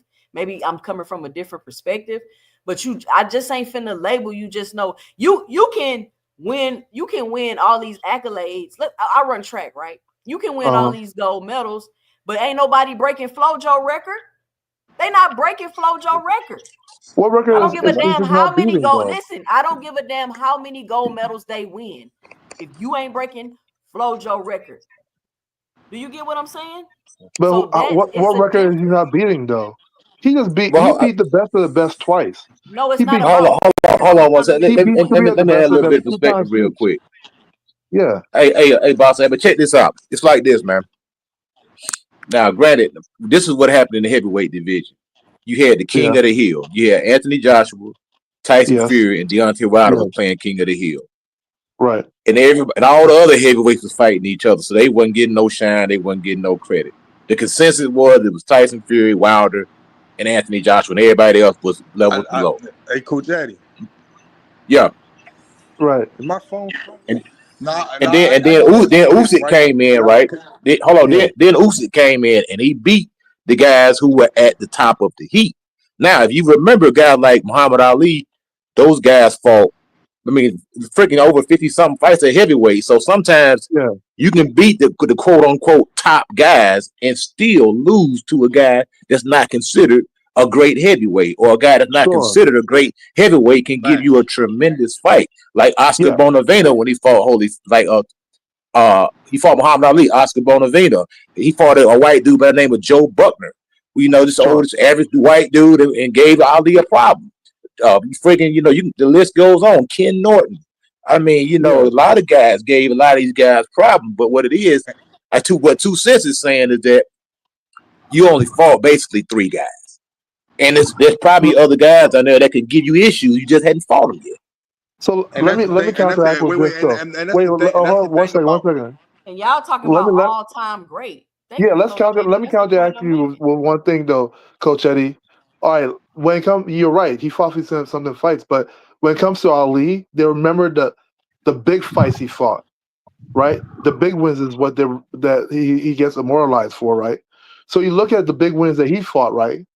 And then remember he lost some fights too. He lost to Joe Frazier once. He lost to Ken Norton once. I think he lost to Leon Spinks once. He lost. Remember the fights he lost. Then look at Usyk, right? The big fights he fought. The people you just named, right? Wilder, you're right. Wilder was on top, but then Wilder lost, to Fury. So Fury became on top over Wilder because Wilder lost 2 out of 3 fights they fought. But all of this you saying is irrelevant. But most people were saying Wilder wasn't no good anyway. Most people were saying Wilder wasn't no good anyway. Before I let y'all go, but he was considered one of the best. Hold on, Rich. Hold on, one second. Hold on. So you look at the fight. Look at the wins that Usyk got. Right, he beat the best of the best twice. Each of them. Not one of them beat him once. Frazier at Tyson least Fury is beat not the best Joe of the Frazier. At best, least brother. beat Ali He's not the once. best of the best. Tyson Fury wasn't the best of the best. 2 cents. He was because he beat No, he Wilder. wasn't. Man, Why hold wasn't on. No. Who They said was They said okay, Wilder. let me ask, Hold on. okay. They Let me said just ask you guys Wilder one was a question. one-trick pony. They said Wilder was a one-trick pony who couldn't box. So how are you the best He of was the also best the when you longest beat? Hold on, reigning wait a minute. WBC champion. How are you the best of the best when you beat a one-trick pony who can't box? How does that make you the best He of was the the best? longest reigning WBC champion. Did we forget that too? Go look at his Right. box record and then come back and talk to me. Right, but he was the longest reigning champion. But that's It because can't be nobody ignored. wanted to fight him. Nobody wanted to fight Deontay Wilder. Right. Until He beat look. Dominic Brazil said I he know was Deontay skillless. Wilder's manager personally. Let me tell you, he grew up in Tuscaloosa. Freaking Deontay Wilder was learning on the job. That's why his first 30 fights looked like that. That dude was raw and green. Trust me, man. I know what I'm talking about. Yeah. Okay, let me ask you guys. My freaking trainer did all the matchmaking for Deontay Wilder's first 30-something fights. He did all the matchmaking. Let me ask Boss you. Hager, let me talk real quick, man. Who Usyk have to beat? Because you about to go crazy. Well, hey, all I'm saying is I agree with Coach Chatty in 2 cents because the heavyweight, anybody can get knocked out at any moment.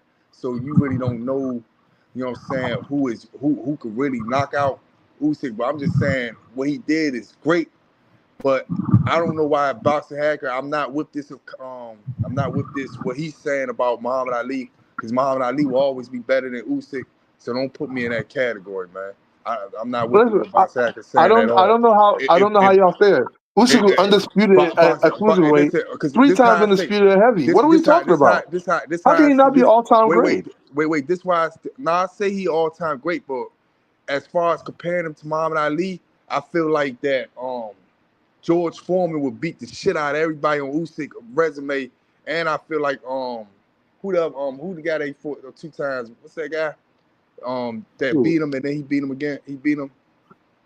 Fury? Nah, Ali, Coach Eddie, man. They beat who? George Foreman from Philly. Can y'all hear me? From Philly. My internet is tripping. Black guy from Philly, Hello? man. Talking about Young? Nah, the black guy from Philly that Muhammad Ali beat Muhammad Ali, man. Hello, can y'all hear me? Yeah, we can hear you 2 cents. Not to mention. Hold on, let me get JB Sports in here. He just came up here. Hold on, JB. I feel like a round of applause. My internet is tripping, y'all. This thing is moving. Yeah, I feel like them guys on Ali resume will beat the shit out of people that Usyk beat. I don't know about that, man. And even close. Usyk's a small guy doing this. Ali wasn't a small guy. I don't feel like none of them guys could beat George Foreman when he was young, and I feel like they can't. I heard somebody say Ali and Usyk was the same height. Yeah, they is. They 6'3". Oh, I thought he was taller than that. Okay. Nah, they 6'3". They both 6'3". Deontay But Wilder, you got Ernie Terrell was 6'5", and Joe Buckman was 6'5". Okay, that's what I'm talking about. Joe Frazier. I don't feel like none of them got that much skills as Joe Frazier. These heavyweights nowadays. I don't know, feel like man. none of them. I don't feel like none of them got that much skills as Joe Frazier. These heavyweights nowadays. And you better go back. What about his skills did you like the most? I mean, you can say that guys like Tim Witherspoon, all those guys were good fighters, man. They were good heavyweights. There are a lot of those. Let me say this to Boxing Hacker, because I think the thing Boxing Hacker not realizing, like you're saying, these fighters were remembered for their big fights. Yes. Yeah. But you got to think they were still fighting other competitive fights. They just weren't big fights. So even the but nobody cares about that. No, it's not that they don't care about it. It's to make the point. Even though the fights that they were fighting weren't big fights, they were still competitive fights. And you're saying, oh, he fought the big fights. Okay, cool. Now let's see you in some competitive fights. Just because they're not big names, don't mean they're not going to be competitive fights. All right. I.e. steps in Ray Mercer. Ray Mercer, who gave Holyfield and Lennox Lewis fits. Guys like that. You got to fight guys like that, brother. Derek Chisora gave Usyk fits. Wait a minute. Derek Chisora gave Usyk fits. A guy who's not skilled, but he gave him fits. And what happened to him? Think about it, man. He lost. I mean, who does he need to beat for y'all to give him say he's won? It's not about because who you guys have okay. Y'all saying they need to fight other opponents. Who are these opponents? And a rematch, and half of them rematches, bro. What you talking about? Yo, who does he need to beat? I'm asking you guys. Since you say he hasn't fought It's enough not people, about who does he needs to beat. you all say he has to fight more people? Who? Fight Who else? more fights before we Like try to say you who? are Name some all-time people. great, bro. You Name. can't fight 2 people and say you are all-time great, boxing hacker. He fought the best of the best at the heavyweight division. Who else does he need to beat? Let me know who. Tyson Okay, Fury is the best of the best after him and Deontay Wilder punched the careers out of each Tyson other. Fury is the first. He upscaled Klitschko first. He was lineal. He beat That was Wilder. all that was a consensus boxing hacker. That wasn't just because somebody think you the best my don't mean you the God. best. That was public consensus. Tyson Fury was freaking get dropped by freaking Steve Cunningham, man. Kickbox, man. Come on, Hey, bro. all I'm saying, Man, ain't listen, I all hear you that, guys. man. Hey, y'all can say what you want. I mean, but look, I'm asking you right now, who does Usyk need to beat? Let's hear it. It's too If y'all late say he in the hasn't fought game enough because he people, did name the names that he didn't needs to beat. campaign it. He didn't Because I campaign don't at think y'all can heavyweight. name him because he's the best of the best of heavyweight right now. There I you feel go, like Teach. There you go. Look what Teach said. There you go. He just named 5 people. okay, so you saying if he beats these 5 people, you will claim him as the best of the best. Joseph Parker, who lost to AJ, right? It doesn't matter because you lost. It doesn't matter Coley, who because you lost the second lost. round. No. Miller, who lost as well. But you say if he beats these people, right? They've all lost, and they're left. Then the fighters that he just beat. I got Moses. Yeah. I got Moses beating him. Moses. Okay, Moses who's new to the game, right? If he beats these people, then y'all claim he's the best of the. I just want to know. Because I want to keep it on paper. I got Moses because right now teacher's saying Zhang who lost, Coley who lost. You got to be Miller quiet who so lost. somebody can answer you, brother. You know. All right, go ahead. I'm listening. Hey, all I want to just say to you to this box hacker. I just don't like the comparison to Ali because he'll never be number 1 over Ali. Hey, hold on, y'all. Hold on. It's immortalizing. It's just immortalizing. That's all. Let me say this, Coach Amber. I swear, I was just thinking about you. I swear, my boys have qualified and are nationally ranked now, and I was like, I need to call. Damn, Coach Amber that's real, and right see what I need to do next. Wow, this is crazy that you're in my chat right now. Shout out, Coach Amber. Click the link if you can, Coach Amber. That's a good question right there. All this decide on is this the best heavyweight era, and it's not. It's nowhere near the best heavyweight era. You don't know until people. You gotta worship in the past. There's no way to know. They never fought each other. The only way you know is based on stats and skill set. There's no way to know. Boxing hacker. Right now, we're just boxing this guy will beat the whole era. You worship the present, bro. Your recency bias is crazy. Bro. You're saying Terrence Crawford goes down as a top 3. Hold on, D1. Let me get JB Sports. He ain't got to say nothing yet. What up, JB? What you got for the show? Hey, can y'all hear me? Yeah, we can hear you. Yeah. As far as Usyk, I put him in the top, toward the bottom 10. He's won 8 straight fights at heavyweight. He beat Fury twice, Dubois twice, AJ twice, and he beat Witherspoon and Chisora. So that's 8 straight wins at heavyweight. He was dominant at cruiserweight. I wouldn't put him ahead of Ali. The top 5 is kind of hard to crack. You got Ali, Joe Johnson, Joe Lewis. The top 3 is hard to crack them 3 right there. And then you go whoever you got. Lennox Lewis. Then you got Lennox Lewis, Larry Holmes, maybe round of the top 5, and then you go up to the George Foreman, Joe Frazier, and guys like that, Evander Holyfield. So that's right, that's 8 right there. So you put Usyk, toward 9 or 10. That's why I probably put him at 9 or 10. But I couldn't put him nowhere in the top 5, nowhere near the top 3. The top 3 is hard to get. It's hard to get in that top 3. Ali, Joe Lewis, and couldn't remember the third guy name, but Jack Johnson. Who else did we need to beat for you to put him up there? Nah. But this, but 2 cents. Y'all speaking, but y'all ain't giving us names. Who does he need to beat for his Okay, top boxing. Hold on, boxing. I can answer that question. I can answer that question. The thing about it is, we seen a young Cassius Clay who campaigned his whole entire career at heavyweight. You cannot fight 3 or 4 or 5 people and say you're the all-time great heavyweight. Now we can call him a great fighter. We call him a great fighter, but we seen a young Cassius Clay go in against Sonny Liston, who people thought he was going to get killed against, and go out there and beat this man twice. This man campaigned his whole entire career at heavyweight. That's the Hey, difference, Boston Hacker. hey, So That's what? 50. So That's what does he 55. have to Hold on. do? That's 55 opportunities for you to lose, brother. This man only had hey, 8 opportunities nine. to lose. It's night and Against day, the Nah, man. best. Against the best. and what Let's Boston keep that in Hack is mind. saying is some bull. Wait. What you saying is some No, bullshit by just saying answer that. my question. Wait, Like, hold on. Facts. who Let does me he, say who does something. what Well, no, what Facts, no. does What you Rich. saying? Usyk Wait, need to hold on, do? Your hold question on. What doesn't you need to saying is be some answered. bullshit. What you saying is some Exactly. bullshit by saying that the weight classes. I mean, what years and all that stuff. What that coach just said.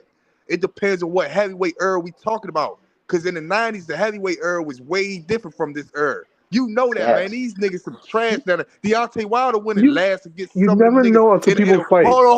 Facts. Hold on. You You'll breaking up, never know bro. until people fight, guys.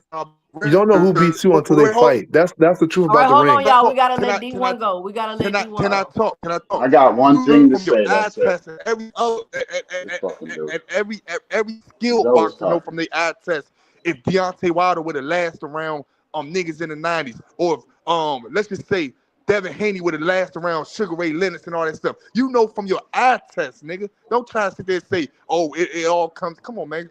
Come on, you gotta My start eye being real test with told me This yourself, is that man. how. Listen, You Cambosos gotta bro. Can I start being will talk? real with lose to yourself, man. Tszyu. You never know. You gotta My eye start being test real with told me yourself, man. Cambosos will have lost to Tszyu, but that didn't happen. You never know until two people step in that damn ring. The ring is You the right true about that. Now source of you right truth. about you 100% right about that. But we talking about the Urs, with the Urs. If these heavyweights was in the 90s heavyweights, I don't even think that some of these heavyweights would even be in the top 5 or top 10.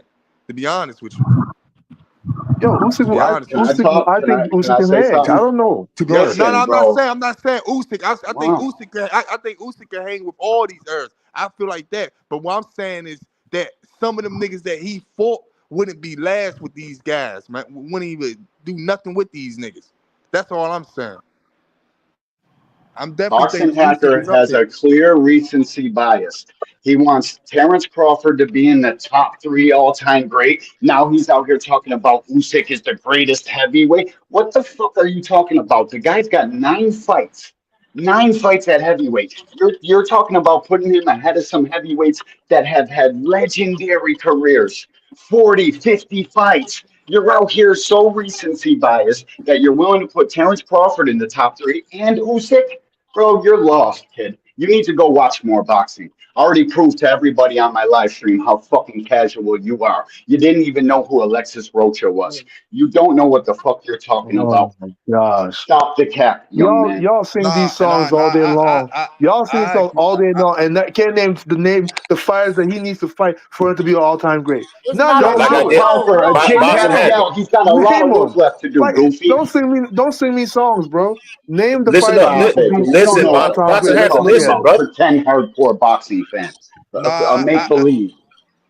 I Boston agree. Hacker. I agree. Boston Hacker. He can't fight the fight because he's 38 years old. Our point exactly as this Facts. man did not start his career at Facts, heavyweight. bro. He didn't campaign his whole Yeah. entire career at heavyweight. He moved up. It's impossible for him to fight the number of fights that Muhammad Ali had at heavyweight. He can't do it. He's the Okay, let me ask greatest you fighter something. of this Coach, I generation, agree. and I that's what agree Coach he'll with that. go Eddie, you're I down agree right, as. with right? you. And Let me Boss ask that's you Hacker. it. something. Thanks He for one of the having me, best too. heavyweights. I So, got to hey, split. Boss Hacker, I agree with you that he one of the best heavyweights. But we not gonna sit here and act like that. We can't compare Urs to like certain Urs, The man. only way is through Especially with the stats, bro. heavyweight division. Especially with the You can only do heavyweight stats division. because you never know who can beat who. That's honest truth. You can look at people, but you never really know. You never know who At could one point, beat you're just anybody crowning at people heavyweight because wins they for no all reason. taking big ass punches. You never know that at heavyweight Yeah, you never they know. all taking the biggest punches. As far as heavyweight, you never know what can happen. You know what I'm saying? Yeah, Because they going in there. exactly. You never ever know who. I never can in my wildest imagination a short a guy like Usyk be a giant like Tyson Fury. I can't even imagine that. I mean, that Like a guy you never like really a know. You never Dynamite know until Michael people Dokes fight. would have gave Usyk problems. Oliver McCall would have gave Usyk problems. These are guys that were good fighters. But could they beat him? I don't know. Usyk came over with the Soviets and he was one of the best. That dude's tough. Like I don't know. Sometimes I feel like we Yo, discredit the people of our era. we're not You discrediting, know? but at the same, hold on, let me make a quick point real quick. Now, then I'm gonna fall back. Like last night, Yeah. we was having a discussion, right? They was talking about the fighters of, way back in the 50s couldn't compete today. I said, y'all aware of a guy by the name of Georgie Benton? Don't you know that all the fighters that y'all are glazing today watch and duplicate and try to emulate Georgie Benton? The guy who invented the freaking shoulder roll. It wasn't Floyd. It was Georgie Benton, freaking 1950s. These guys are doing nothing new. All your favorite fighters go back and watch these old guys. Yeah, they They do. sitting there. But you also you have to think about the other way around too. The style of the new is improving from what they learned from the old. You have to also keep that in consideration. Like now, fighters are now like doing scientific stuff to improve their training. You know, so a lot of things from the old style, you know, like won't be like what it These is in guys the new today could. style. These guys today couldn't fight 15 rounds in 108 in 115 degree weather like Muhammad Ali did. Joe Frazier. Yeah, They couldn't do yeah, it. but that's They stamina, couldn't right? do it. They But couldn't do it. That's who right. wins in a 12-round fight? Just because you Yeah, fight that's 15 rounds don't mean hey, you're gonna beat somebody in hey, 12 hey, rounds. hey, Coach Eddie, and I agree with that. A lot of these guys be tired at ninth round and they ain't even throw as half as many punches that they used to throw back then. These So dudes going 15 round fights, man. I mean, I agree with that, Hey man. Like man, these guys, I, so I that's why it's hard to like judge if a nigga come in there with already with a 15 round mindset, fighting a 12 round. Damn. shoot, not I only just that, think that back in the Negro boxing, they used to fight 40 something round, bro, outside in the sun. 40, not yeah. 12, I mean not that Yeah, 15, but them niggas, them 40. niggas, that's them a race niggas of is stamina, slaves, man. bro. We're talking about like who wins in a 12-round fight. You can spar What are we? 1,000 Wait, rounds wait. and What still are we lose a talking 12-round about? What are we fight. talking about? What are we talking about? What are we Yeah, Niggas talking like said they just because you fighting fought 15 40 rounds doesn't something mean you're just rounds. automatically better than somebody who fought 12 rounds, about? Boxing right? That's a hacker. stamina thing. Boxing hacker. Listen, You Fuck. if you want to say, oh, they have great stamina, yeah, fine. But who wins in a 12-round fight? Who knows? All you have is stats. you're not about to convince people that Usyk is a top 5 heavyweight all time. Yeah, Hey man, I'm gonna say it like this: I just until said you once all name some once names to put him up there, y'all can't say he's not because no, y'all I just just But all guess what? But what guess people are what? doing But right guess what? now is just And you know what? immortalizing. You're making a good point. There isn't even names he could fight to put him up there. Exactly, because you guys don't Exactly. believe in this. You don't. Yes, Exactly. it's immortalizing. Exactly. We We're just agree. immortalizing Boxing. the No, past. hold on, hold Okay, on. No, Boxing let's be just hacker. say it quiet. as it is. Let her Boxing talk, hacker. Let Hacker. me Let her talk. talk. Let me talk because we agree. We yeah, just agreed. she It's no cooking you, man. argument. It's no argument. There aren't even the names for him to fight to even put him up there. You're absolutely Yeah, right, bro. because we Thank immortalize you. them. Even though people Thank ain't never, you. half the people ain't never even watched the Thank past you. fights, but we immortalize it because we hear these names and we say they can nobody can ever Boxer be Hacker, greater than that. you were That's born in the all it is, 70s, man. You too old for this, bro. You know better, man. man. That's the I shame was about it. born You in those too old for 70s. this, That's man. crazy work. You But know listen, better, Boxing man. hacker, you I was was there born in born in the those 70s. 70s. That's crazy work, bro. But listen, hey, You was born in the 90s, boxing hacker? no, I was born in the 80s. I'm an 80s baby. Not acting like this, bro. I know you ain't Listen, no 80s baby. hey man, I'm gonna say it like this: like it's okay. It's demoralizing. People immortalize fighters that they haven't even seen before. Boxing hacker. Like people be like, I know what Sugar you're Ray talking Robinson about. fought We just 198 fights. How many did you watch? solved the None. problem, boxing hacker. You just cooked your own self. Yeah, I guess, man. Well, But anyway, salute to you you know guys. I'm what? about The to thing drop, about man. it, if you seen Muhammad Ali, you seen Sugar Yeah, Ray Robinson.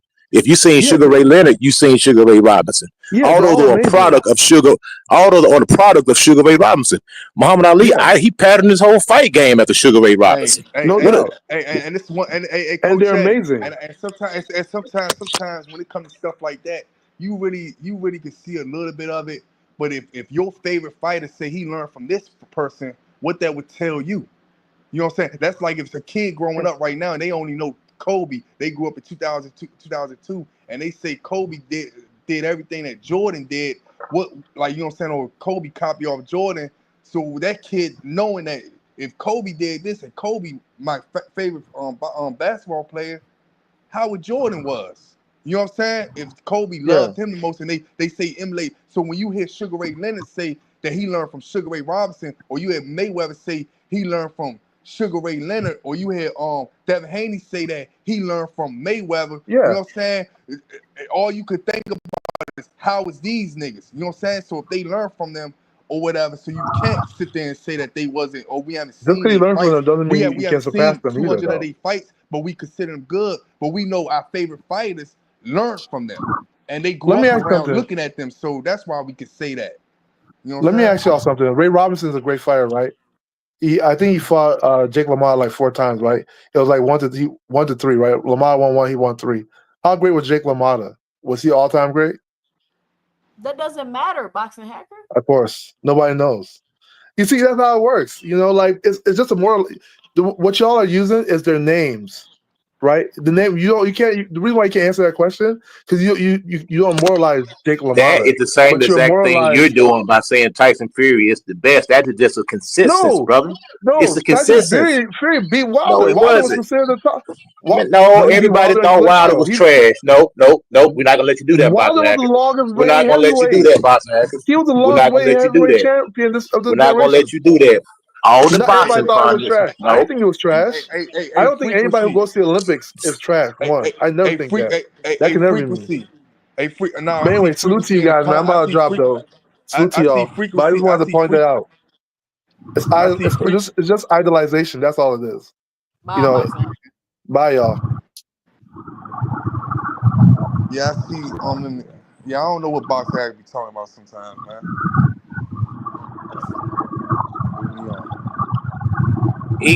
Boxing hacker, he just want to be different.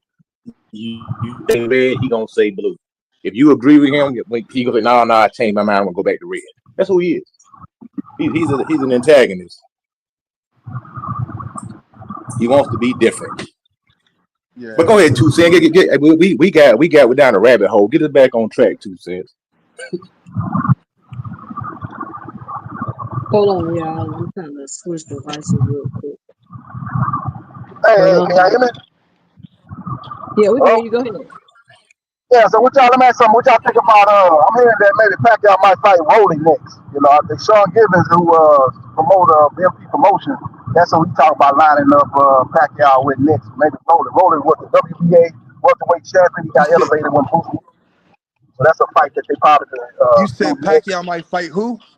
Pacquiao might fight who? Rolling Romero. Who? That's the fight I think they line up next. Rolling. Man, hey, I'm gonna be the first person on here. I'm gonna be the first person on here to say it, man. I want to see. I might sound like a casual, but I want to see him fight Tank, man. I think that'd be a good fight for both of them, man. I like that fight.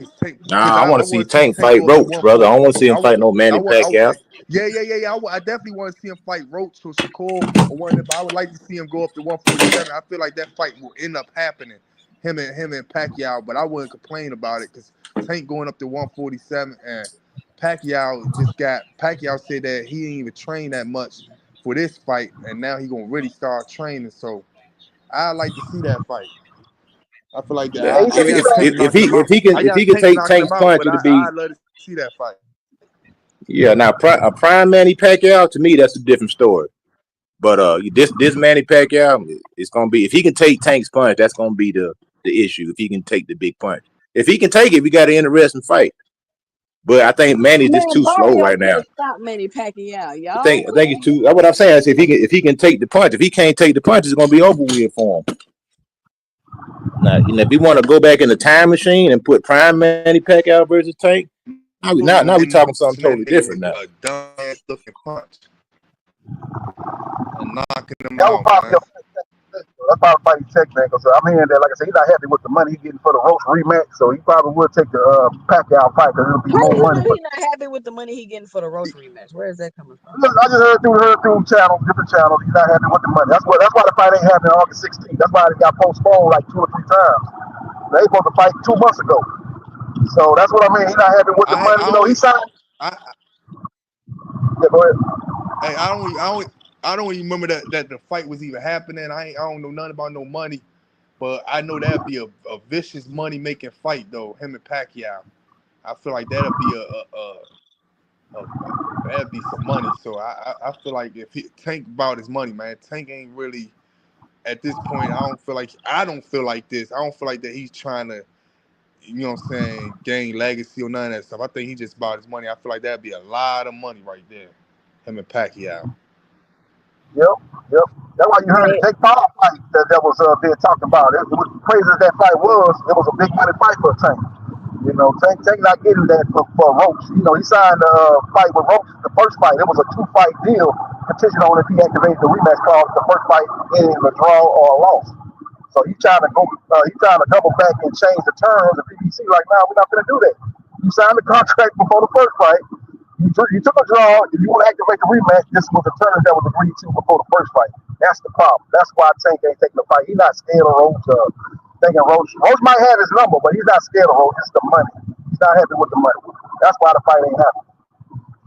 I'm not. I mean, Roach ain't never Man, if come out and Rolly, say if that though. Rolly be, So I if can't. Rolly, I can't really agree with that, man. Because I don't feel like Roach came out and said. I feel like it's just more shit that we don't know about, and we probably don't need to know about. You know what I'm saying? Like everything ain't for everybody. You know what I'm saying? So when that fight do happen, it happens. You know what I'm saying? But I feel like everything else is just what we thinking, what we hear, what somebody throwing in the air, and somebody running with it, man. I feel like a lot of shit that we just don't know about, and I feel like Roach probably don't know about it because nobody know what's going on.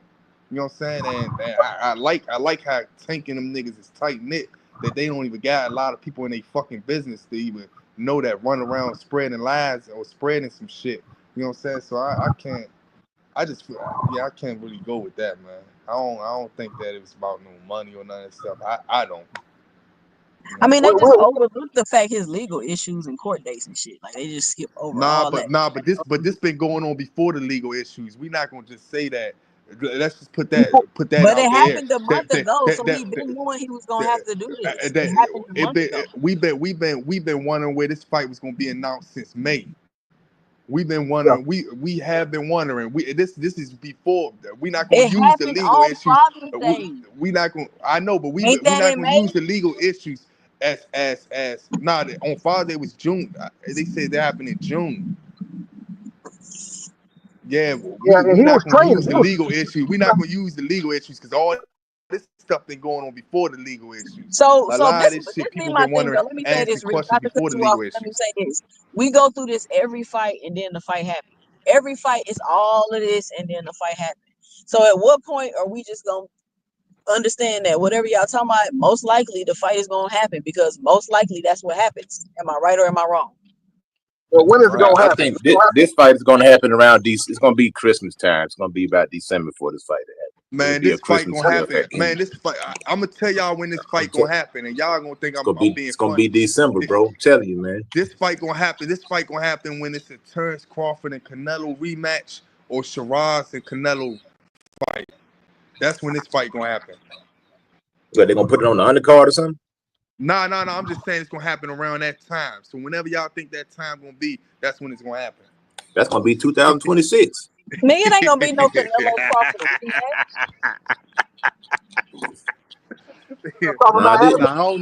I don't know when the fight gonna happen. I want to see it though, man. I think this fight gonna happen. It's gonna happen in December, man, because you got Terrence Crawford in September, and then you got the big card in November. You know, with David Benavidez, Devin Haney, not Norman, all those guys. So I think December, you know, that'd be because the PBC they usually give you a Christmas present around December. If you follow the pattern, they give you a good fight, you know, to whet your appetite for the next year. So I'm thinking this fight gonna happen in December. Well, the PBC they got a date reserved for September 20th with the Nevada Boxing Commission. I don't think Tank gonna fight a week after Canelo and Crawford. So I don't see that. That's probably gonna be like maybe a regular Amazon Prime fight dates. But they do have that reserved. But he's not fighting on the 16th. That's for sure. He's not fighting on the 16th. I don't think he's fighting the 23rd or the 30th. We already. What is this today? July 20. What's the date? July 21st. Ain't no announcement, and he ain't training now. Tank. It's not happening in August at all. So. You know, maybe September 20th, but I doubt it because they'll hurt themselves coming in after Canelo and Crawford. That'll be a bad decision. Why would they hurt themselves coming after Canelo and Crawford? Oh, my man, you're right, 2 cents. That's on Netflix. It's not on pay-per-view. Yeah, they could do September 20th date. Yeah, they can put it on pay-per-view because Canelo and Crawford is on Netflix. It's not on pay-per-view. So, my bad. But this the thing. This the thing that I said earlier, 2 cents. Yeah, it can happen in September. This is why I was being funny, but I was also telling a joke and being real at the same time. We never know how they throwing fights at them all. It's easy for him to take some couple dollars, you know what I'm saying, and stay active. You know what I'm saying? He gotta in his eyes, he don't gotta work. He still active. He in a fight. Man, you breaking up real bad, dog. Breaking up real bad. All right. You sound like computer love, bro.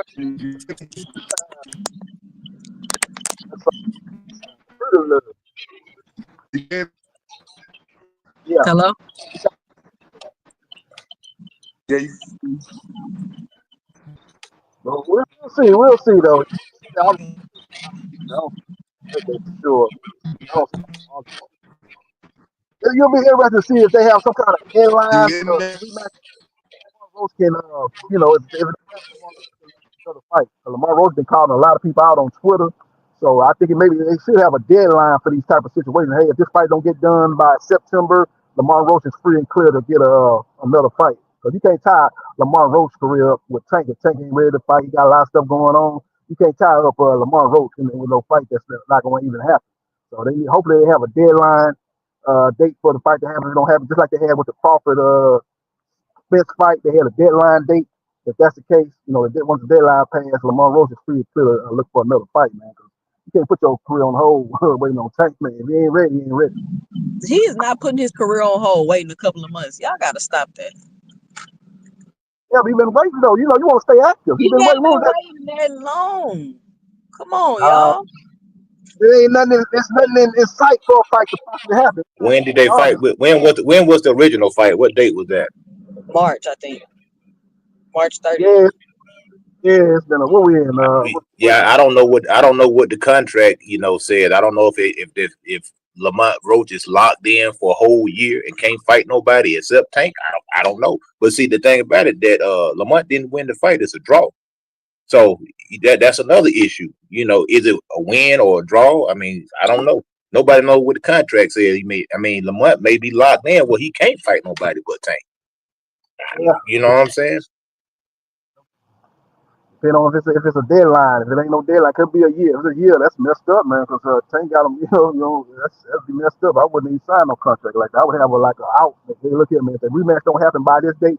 That's one thing. Crawford and his team, they were smart. Hey, if rematch don't happen by this date, I can move on. When he moved on and fought Measurement. So you need to have that. You need to have people working and know what they're doing. And Yeah, I mean, I agree. I think Lamont. I think especially the fight gonna be in December. Go ahead and take your little stay busy fight. You know what I'm saying? And just meet Tank in December. Just so you don't get no ring rust. But it's gonna help you because you've been active. And Tank coming back, he gonna be inactive. Been out the ring for almost 9 months. So yeah, you take a little stay busy fight. You know what I'm saying? Find you somebody easy. For sure win. You don't need no hiccups. Just find you somebody that you're gonna beat. Take a stay busy fight, and then keep it moving. Yep, exactly. Yep. I mean, okay, risk, take a stay busy fight, and then what? Get your ass beat or knocked out. Now you done messed up your opportunity. Hey, but that's boxing though. I mean, if you take a stay busy fight and you lose, that's your fault. You know Shout what I'm out saying? to Big Dog Willie with the $2 in the super chat. I can't do the sound effects because I'm driving. Amir Khan versus Tank, December 15, 2025. Pure facts. Shout out Big Dog Willie with the $2 worth of cap in the super chat. But He said Amir. Huh? This is Amir Khan. Last time we seen he got destroyed by Kell Brook. In his prime, Kell Brook, that was like on the back nine of his career. Kell Brook, he got absolutely mollywopped in that fight. So He's not about to fight. yeah, that's crazy. But yeah, we'll see, man. Like I said, PBC don't have nothing lined up, after the Pacquiao card. So we'll see if they get something. I know they got a date reserved for the 20th, so we'll see what they can come up with for September. What you say? They come up. Yeah, the PBC don't have nothing lined up officially. All I know is they got the September 20th date reserved. So let's see what they come up with. Maybe it'll be Tank and Roach. Or maybe it might be somebody else. Jamel Charlo, he needs to get a fight in. I seen him going back and forth with Keith Thurman on Zoom or whatever it was. Man, get back in the ring, man. You've been out the ring. I guess he made it. Yeah, that's right. He's good, I guess. Off the fight, he's good, but he's back in the ring too. Maybe try to get a Fundora fight or maybe try to get a fight with Fundora. Who that? Errol Spence? Jamel Charlo. Yeah, Jamel, man, well, I ain't gonna say what the man need to do. The man looking at his bank account, I guess he got a lot of zeros in it, so he chilling, man. You know, you know what I'm saying?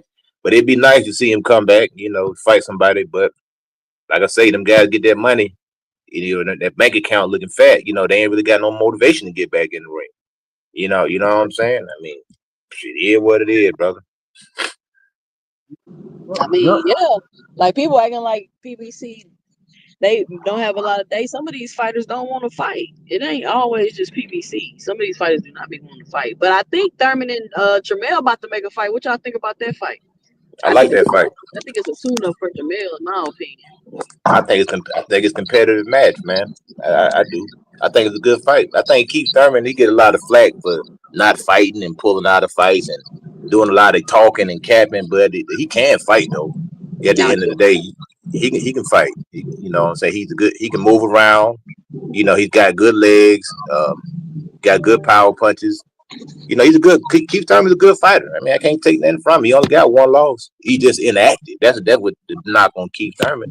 He just an inactive fighter. But shoot, like I say, I like that fight. Jamel Charlo and Thurman. Who you got? I think it's a good fight. That's to me, that's a 50-50 fight. I would probably lean more towards Jamel because I think Jamel's the bigger guy. And been at 54 longer. He's the bigger guy than Thurman. But yeah, I think it's like 60-40 Jamel. But I still think it's a good matchup. I think it's something that the people will get behind, and the people would like to see it to be a good matchup, entertaining. Plus the press conference is gonna be good because both of them like to talk. You know what I'm saying? So it'll be a good build up. Like I said, it'll be one of the matchups that we wanted to see. You may be a little late, but at least we getting it. We'll see. That's a good fight. Jamel coming back to 54, that's crazy. That's a crazy division to come back to because 54 is hot. Any fight they make at 54 is gonna be good for real. To me, it'll be the perfect undercard for PBC while they waiting on Tank to get his stuff together. You take Jamel Charlo, put him in with Thurman. You take Jamal Charlo, put him in with Demetrius Andrade. So these guys that people know, they're a little bit past it. All of them in their 30s, 35, 36, 37. People gonna tune in because of name recognition. I think that's a solid card right there. Maybe sprinkle in some guys on the undercard, maybe 2 or 3, like Rolly Romero versus whoever, or Gary Russell Jr. versus somebody. Put him back on the undercard, and you got a lot of guys who we grew up watching. That's kind of in that time frame where boxing was hot, even though they're a little bit past it. But it's still a good card for the name recognition. Yeah, that'll be good. They about to make Rolly a star. They about to put him in there with Manny Pacquiao. He beat Manny Pacquiao. Either he gonna be a star or he gonna be a meme. One of the two, huh? I think Rolly's gonna beat Pacquiao. I don't know, man. Manny might run Rolly into something, man. Cause Rolly kind of get reckless sometimes. But he has getting better. I give him credit. He's gotten cautious. Since he got knocked out and since he's been getting hurt a couple times, he went back to the drawing board and got his defense together. He got a good trainer, that Cuban guy that he's been working with, Silas, has got him looking good, better than he has been, more responsible, defensive responsible. And say Manny, I hate Manny messed his money up. He talking about he coming back because he love boxing. Man, that man done messed all his bread up. You know what I'm saying? My bad, y'all. I ain't see y'all in the back. Y'all know I'm on the road. Dodrick, what up? Dodrick, what you got for the show? Man, why everybody keep making all this stuff up? But they don't say nothing about Top Rank ain't got no Somebody deal. got a mute. Y'all got a lot of background. Somebody got a mute. Top Rank ain't got no deal, ain't got no schedule. But I don't hear nobody else crying about their ass. We barely know what Matchroom doing. When the next real Matchroom card besides Rider Season? Hey, this why besides the Duarte card. Y'all don't see the play. Y'all don't see the play in y'all face. Hey. What's the play, Dondrick? What's the play? Top Rank and somebody else coming out together. Ooh. You don't see it right there. Them boys. And then y'all forgot about Turkey blocking all the venues and stealing all the undercard fighters. I don't know why y'all keep bringing all this stuff up, man. I got selective amnesia sometimes, and I find it funny as hell. Hey, everybody go on mute. Everybody go on mute. Except for the person talking. That's JB reports. All right, hold on. Hold on. Hold on. He sound like I'm he away going from. snorkeling. No. I'm Let me go in. I'm on lunch break right now, but let me go into a meet. Hold on. Let me. Hey. So this true that they said tight Usyk got paid 132 million. I don't know. That sounds Yeah, That's outrageous. something what like they that. said. That's a lot of money, They man. If they they Something said like they did that. said that, I they don't know said why, they but they said he made whew, more. They said for the Tyson Fury fight he made 114 million. They say yeah. he got paid 132 million for this fight. I They believe said it. Daniel Dubois made 70. They said Daniel Dubois made 71. That's That's what what that I'm undercard saying, was man. trash. That's what I'm saying. That overseas money, man, is different, Man, man. that's crazy, bro. That's If that that's under. true, that's crazy. They Yeah, cause because that they undercard was and they who was love on the fight. undercard. They support their fighters out there, man. They love boxing, man. All Yeah, throughout because all those countries over there, all them countries, all them continents. I don't know, man. I don't know what you the know how fuck going small on. the UK is, bro. I'm Yeah. not talking It about just, just the UK. I'm talking about the different countries. Usyk not from the UK. Do who you think going to watch them fights? The UK fans are going to see them fights. It was in the Yeah, but UK. It was in London. I'm talking about yeah. people that buying the pay per views or shit like that. All that other stuff Not too. they was doing that even if they weren't buying the pay per view. That's Their crazy. But prices I'd was say set and everything, that bro. that stream that's people look, you can set the pay-per-views at $5. People still gonna use Stream East. That's what You I'm know, like I saying. say, I don't think why you think people gonna pay for something. They're not gonna pay for something they can get free because you make it cheaper. Like that shit don't make no sense. and even and I can say it even like I say at the end of the day, I mean pay-per-view, let's face it, it ain't what it used to be. It ain't never gonna get back there till they find a way to take these sites down. If they can't take those sites down, I don't care who's fighting. It's gonna be the piracy is gonna be through the roof. But it's Especially still profitable though, Coach Eddie. They no, still I'm not making saying it's money. not. I'm not saying it's not profitable. I'm not saying Yeah, these guys are going to be in the red. I'm just saying it's you can't and stop. You can't stop piracy. You can't and stop Don it. Never. and Dondrick, somebody in the comments, the coach again, man. He said some real stuff. Bam just fought on a matchroom card. When's the next one? You So said who? I guess the point that I'm making is like the pay per view model is not. It won't support $100 million payday for somebody. It won't Nothing to support it. support that, Coach Eddie. But somebody No, would but pay. hold on. We just seen these guys. If it's true, we just seen these guys get paid $132 million for one fight. Yeah, So we but can't listen. say nothing will. So No, let me say this. But hold on, because nothing is supporting that. That there's no numbers or anything that could justify that but it type of doesn't matter. payment. 2 cents. It doesn't Somebody matter. is It coming doesn't out of matter. some crazy whatever fund they got and paying this. There's But it nothing doesn't to matter. support. It doesn't matter. It'd be like me sitting in the strip club Nobody and else. watching the guy throw up $100 bills. It doesn't matter. The point is the dancer or the fighter is still getting paid. Doesn't matter where it comes from. They're still getting paid. Trust me, if they didn't have the money, they wouldn't have paid the money. I know, but my point that I'm making is no other legit business would do that because You it's said the key. You said the key word legit. nothing. You said the key word legit. Look, just like this, the old saying, like money, easy come, easy go. If that money came easy, you don't mind spending it. So obviously, the money came easy. That's why they're giving it away like that. They're literally giving. I mean, that fight did not justify $132 million payday and 70 for Daniel Dubois. That's unheard of. But It's they called gave. it's I don't know called how they got it, but they got it. If it's true, if the it's called reports are sports true now, washing. It's That should called raise you know sports it. suspicion, washing. though, Coach Eddie. You should be like, what? Like that should raise a little suspicion in your mind, in my opinion. Nah, it's Hey, called but when, money laundering. yeah, but you dealing with people that got that type of money. Well, your suspicion ain't gonna stop nothing. The people got the judges, the politicians, the armies, the police department, all this in their pocket. What they gonna go after a billionaire? You know, I mean, come on. I mean, at the My end of the bad, Big day, Dog. Really ain't see you was trying to get up. the guy still didn't. The guy's still getting the money, regardless of where it's coming from. And like I say, the pay per view model won't support $100 million payday. because it's just too much piracy. Too many people streaming the fights. Yeah, no matter what, they're gonna still, even that Ryan fight, they said there was still way more people that seen it. You're never gonna get that because these people I mean, just they ain't gonna pay stole the for it. fights when they back in the day when you used to have to get that little card and stick it in your box. Y'all remember that? Yeah, the black card. They was still in the fights, but like they always stole fights. Hell yeah. Oh, but this doggone pocket computer make it so easy, man. It's ridiculous. And the streams are good. There ain't no buffering. You know, you can see everything crystal clear. So until they find a way to combat that and stop it, it's gonna continue to happen. They can't find a way. It's impossible, man. I'm gonna tell you that. Yeah. It's too many people that's doing it.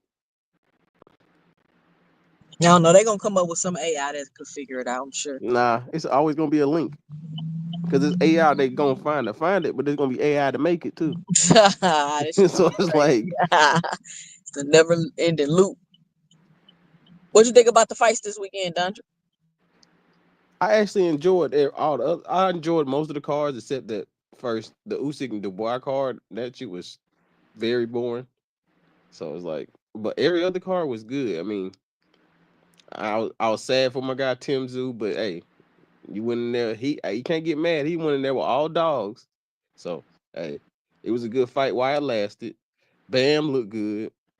A lot of people ain't talking about Bam, but Bam looked real good. Diego Pacheco looked like he's scared to engage sometimes. Facts. Because he had McCumbee hurt a couple times and would not finish him. That shit pissed me off. So I'm like, I don't know. Everybody keeps saying he's so good at 168, but he ain't got that mentality because he gonna meet somebody who a real dog and he gonna have to step in there and they gonna knock his ass out. Is my belief. And I thought Barrios did enough to win the fight. I thought it was 7-5. I didn't think it was a highly contested, but Barrios was bullshitting the whole fight. The whole fight. Like, he was running Manny into that jab the whole night and would not follow up. He'll hit him with a 1-2 and stop. I'm like, what are you doing? He already tired and wheezing. They got an air machine over there for Barrios. I'm like, ain't that illegal? What? You for real? You for real? Bro, yeah, they had oxygen over there for that old ass nigga, man. Pacquiao had oxygen? Bro, go look at this shit, man. Nigga, I ain't see that, bro. You capping, man. You for real? Man, I am. Oh. All right. Yeah, you stop spreading. This how rumors get started. Somebody be doing a whole live on this. Pacquiao had oxygen in this. Nah, but he was tired from the second round on, bro. Like, you could see him breathing. Coach Eddie, we know, watching people fight and stuff up close, like, man, Manny was spent. I'm like, bro, what are you doing? Step on him, bro. The fight was fixed, bro. It was. The fight, you can obviously see the fight was fixed. Hey, y'all man. hold it down. I'm gonna be right back. Yeah, you could see the fight was fixed, man. I was looking at the fight. It's like even he was touching gloves before every round. Then, every time Pacquiao cup would get messed up, Barrios would step back up off of him, give him about 3 to 5 seconds to adjust his cup. Then then touch gloves again and start back boxing. Yeah. Then when Barrios did step to him and had Pacquiao in trouble once or twice, he backed off of him. Yeah, you know what I'm saying? They ain't in the script. Yeah, let him get himself back together. And when I heard that first scorecard, Barrios, I said, "Oh, this gonna be a draw." Yeah, I already knew it. Too. I seen it. I was like, "Oh, they gave Barrios one." I was like, "Oh, it's over." I told him I was on the phone with my pops. I was like, "Yo, this is a draw." He said, "Ain't gonna be no draw." They gave this is gonna be Barrios fight. I'm like, "Nah." Oh. He Manny not losing in fucking Vegas. First of all, exactly. Too much Barrios. Too much money, and not only that allowed the casino to steal all the money. Yep. Because unless you did most the money people, line. Yep, unless you betting on the draw or whatever the case. I ain't really that big in the betting, but it allowed them to keep the majority of the money, and it allowed Manny Pacquiao to get another payday. Because I think Pacquiao's in trouble. And and we know fighters do this all the time. You go back through history, watch documentaries, man. You see how fighters talk to each other. Hey, look, man, I'm going through some financial trouble. Can you give me a fight? You know what I'm saying? They go, oh yeah, brother, I help you out. I think that's what it was. I think Manny probably one of them messed his money up, and he need to come back to the well, once or twice. You know what I'm saying? And get that money to his wife, so make sure he don't mess this up. You know what I'm saying? And I think that was what they agreed to. Like, you gotta get all this money to your wife. You can't use this to go run for elections or nothing. This is for you to retire off of, because the next fight he gonna get somebody younger, and if he get Rolly, I think Rolly too slow to follow the script. Yep. And not What? only that, you What? Rolly yep. putting him down. This Manny wasn't going to nothing sleep. but a money grab. That's all this was. Pacquiao picked Yeah. him up a few M's, and they'd be like, Well, "Don't let get him touch. Barrios, Don't get the take the Barrios debit kept card that from him." belt, and he can go make a big fight with that belt. They let him keep his belt, and everybody got to see Manny Pacquiao and make it feel like, oh, Manny still got it. So they about to make another fight and feed Manny Pacquiao to somebody, Yep, and and so he somebody gonna gonna get get him on the still. resume. Now their resume gonna look great. Rolly knocked Manny out. Guess what? You can't goddamn say he ain't not got no Hall of Famers. Yeah, Hey, I would. they slowly sneaking Rolly up on y'all, bro, because Yeah, Man, y'all he the I king of would. 147. Yeah, I think Manny should try to get a fight with Pacquiao. I mean with Mayweather, man. You know what I'm saying, man? I need some money, man. Come out of retirement and help me out, brother. I'm telling you that. I'm Get on the stealing that. phone. You know what I'm saying? I'm stealing that. I might steal the press conferences on that one. They Yeah, be on man. YouTube for free. I might steal that. I ain't watching no Mayweather. I don't want to see this. If they're gonna have an old man league, make an old man league. I don't want to see that. You know, Mayweather robbed the bank in a minute now. Yeah, he can go rob this one because I'm gonna steal it. I'm telling y'all this now. look at fly frequency. Hell yeah, they fixed that fight. They ain't want to see no elderly. Hell yeah, that fight was fixed. That one, I agree. Ain't my first time seeing a fixed fight. It won't be your last. Yep, that Sergey Kovalev Canelo fight. That fight Yep. was fixed, man. Yeah, I just think Kovalev was still drunk. Still on that. He probably had some vodka over there in that Why Gatorade bottle. Kovalev was why was it fixed? Man, to me, the fight just looked fake. Kovalev came out throwing little pity pat jabs. I'm like, what? Who is this guy right here? You know, he wasn't really trying to step on Canelo, man. I don't know. The fight did look kind of phony. I'm telling you, he was drunk, man. He had a whole bunch of vodka in the back. He said, I'm gonna get knocked out. I'm gonna get up out of here, man. Hey, so Dundry, what you think about Fundora moving forward in the 54 division? What you think I about think that? I think Fundora has a lot of potential, but he has a couple big glaring issues that like better boxers can like really key in on. And I don't know if he's gonna be able to fix his problems right now because his one of his big problems is he don't get his head off the line ever. And I don't think he likes body shots. So I think he's gonna get like a male, uh a Vic shoot. Eh, Ortiz might can get him. I don't know. He'll beat Virgil, Ortiz up, bro. huh? He'll beat Ortiz. Nah, because Virgil likes to work the body and he works at angles. So it's like it's gonna be hard for Fundora because he goes straight back most of the time because he's so tall. He doesn't really have to do anything else, and that's a problem because Tszyu was catching him them last couple rounds. So you imagine somebody with actual precision because Tim ain't precise with his punches. He's just a throwing shit. Man, somebody who throws precise punches or goes to his body early and make him put his hands down, oh, he going to sleep. But I think he's gonna be. I think he could if he fights like his sister, he'd be unstoppable. But I don't think too high. I think highly of him, but I don't think he can. For me, I think Boots, Mel, maybe Virgil. I mean, everybody else is pretty much. And Matazaliev can beat him, but I everybody think else Boots no. Fundora is that's a big fight if you ask me. Yeah, it's a huge fight. That's a huge fight, and I think And Boots it's no would be the. listen, I'm gonna say this. Boots my guy. Boots my guy, but I'm a if he stay fooling around with Eddie, I'm gonna kind of question like what is he doing? I think that's what all Eddie's money is going. If you notice, he doesn't put anybody else in cards. I think he has one more card this month, and that's Duarte, the Duarte card, or it might be in August. But who else is he's gonna be his headliner? So he puts all his real money on Boots. So he's like, that's his only star. He's smart because he knows Eddie's gonna put all his money that he gets from Turkey. He get to invest that right back into Boots. Yeah, but Turkey is over there with some agenda against Boots, first of all, and Eddie not gonna make him the start. He don't got the fighters to make him the start, and he could be at PBC. He don't even got the fighters. I know he doesn't, but I think the money that he get from Turkey, he can overpay those other fighters to come fight him. Except like the male and probably male and Fundora. I don't think he'll get them over there. It'd have to be a cross promotional. He'd have to go over there and sign. But all the other guys, like not even, and third, nah, he'll have to sign. But he can get like the jobber guys like Conwell and who else? What are you talking about over there, Turkey El Sheik? Yeah, No, I'm saying all the at 54 54 smoking itself. at PBC. If he stay with Eddie Hearn, he Nah. The thing about it, you got to remember David Benavidez. He's with Samson, and Samson is Fundora's manager also. So they're not opposed to going over there working with Turkey El Sheik. Yeah, for one fight, they'll do it. You know what I'm saying? Not opposed to it.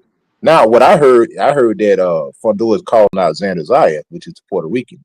Now you got the Puerto Rican Mexican connection right there. Yeah, Xander Zayas fights this weekend, and they dropped that belt on purpose just for that fight. So that way they can regain it if they win. It's a built-in fight pretty much. Yeah, pretty much. It's pretty much set up for like, hey, you win that fight, I win this fight, we run it. Yeah, unification match. Because right now I think they're gonna keep Fundora away for the reason that you said from certain fighters. Like Virgil and Boots presents different problems for Fundora and for different reasons. Like Boots is gonna kill him with the footwork. He's not gonna be able to touch Boots. He's gonna be in his shadow box. He's too slow. You talking about you keep saying that, man. I'm just hey, bro. I keep saying that. That's my opinion, bro. That's my opinion. Hey, look, I'm not. I respect your opinion, but we also gotta see what. Have you seen Boots fight somebody like Fundora before? No one has. That's what I'm saying. So that it's kind of hard to keep being guaranteed saying that this was going to happen when we ain't never even seen the styles. No, but the thing about it, we never seen Boots at 154. We never seen him take a 154 punch. We never seen nothing. That's like so when we say stuff like that, man, it's all speculation. Factual evidence. No, we all do the same thing. Nobody has facts based on anything. I mean, this is a fight that we talking about. What ifs, the intangibles. So, like I said, I seen Sebastian Fundora have problems with people who move, which was Jamonte Clark. He couldn't touch Jamonte Clark. He couldn't hit him with a handful of rice. And that's that's gonna be the different problem that I believe that Boots is gonna present is the foot movement and the long range punches. They're not gonna land on Boots. I don't believe they are because they're slow. They're telegraphed. You can see him coming from a mile away, which why he always gets hit. When Fundora opens up, he always get hit with overhand and left hook. Yeah, that's something we can all agree on right there. We definitely agree on that. But we also some people never fought nobody like Fundora. So I can and just going in there the way you thinking, going in there thinking like that without thinking about not getting hit back is out of line. Now I think Boots gonna get hit because he's gonna get bored. He ain't gonna want to box the whole time. First of all, yeah, and we also. But I feel like if we look up attribute to attribute, Boots has every better attribute. He has better attributes than Fundora. Like, that's how I think about things. I think about how a total fighter. What do they do? Like Fundora, he's good with his punching ability, but he has slow recoil. His defense is not that good. Right. And whatever you say, his feet are in the mud. Right. But he does not move those feet. I like that you said it. When I look at a fighter, and I feel like this is the only reason why I will think Boots will win. And I really can't say that because he haven't showed me too much of it, but I know he has it. I look at the IQ, man. I like a person could have a lot of stuff over you at speed, power, and still lose. I would never get that twisted, but I feel like the IQ. You questioning Boots' IQ? I'm questioning Boots' IQ because when he get bored, he go in a fight and he said I was just bored and take all those hits. I mean, he was bored.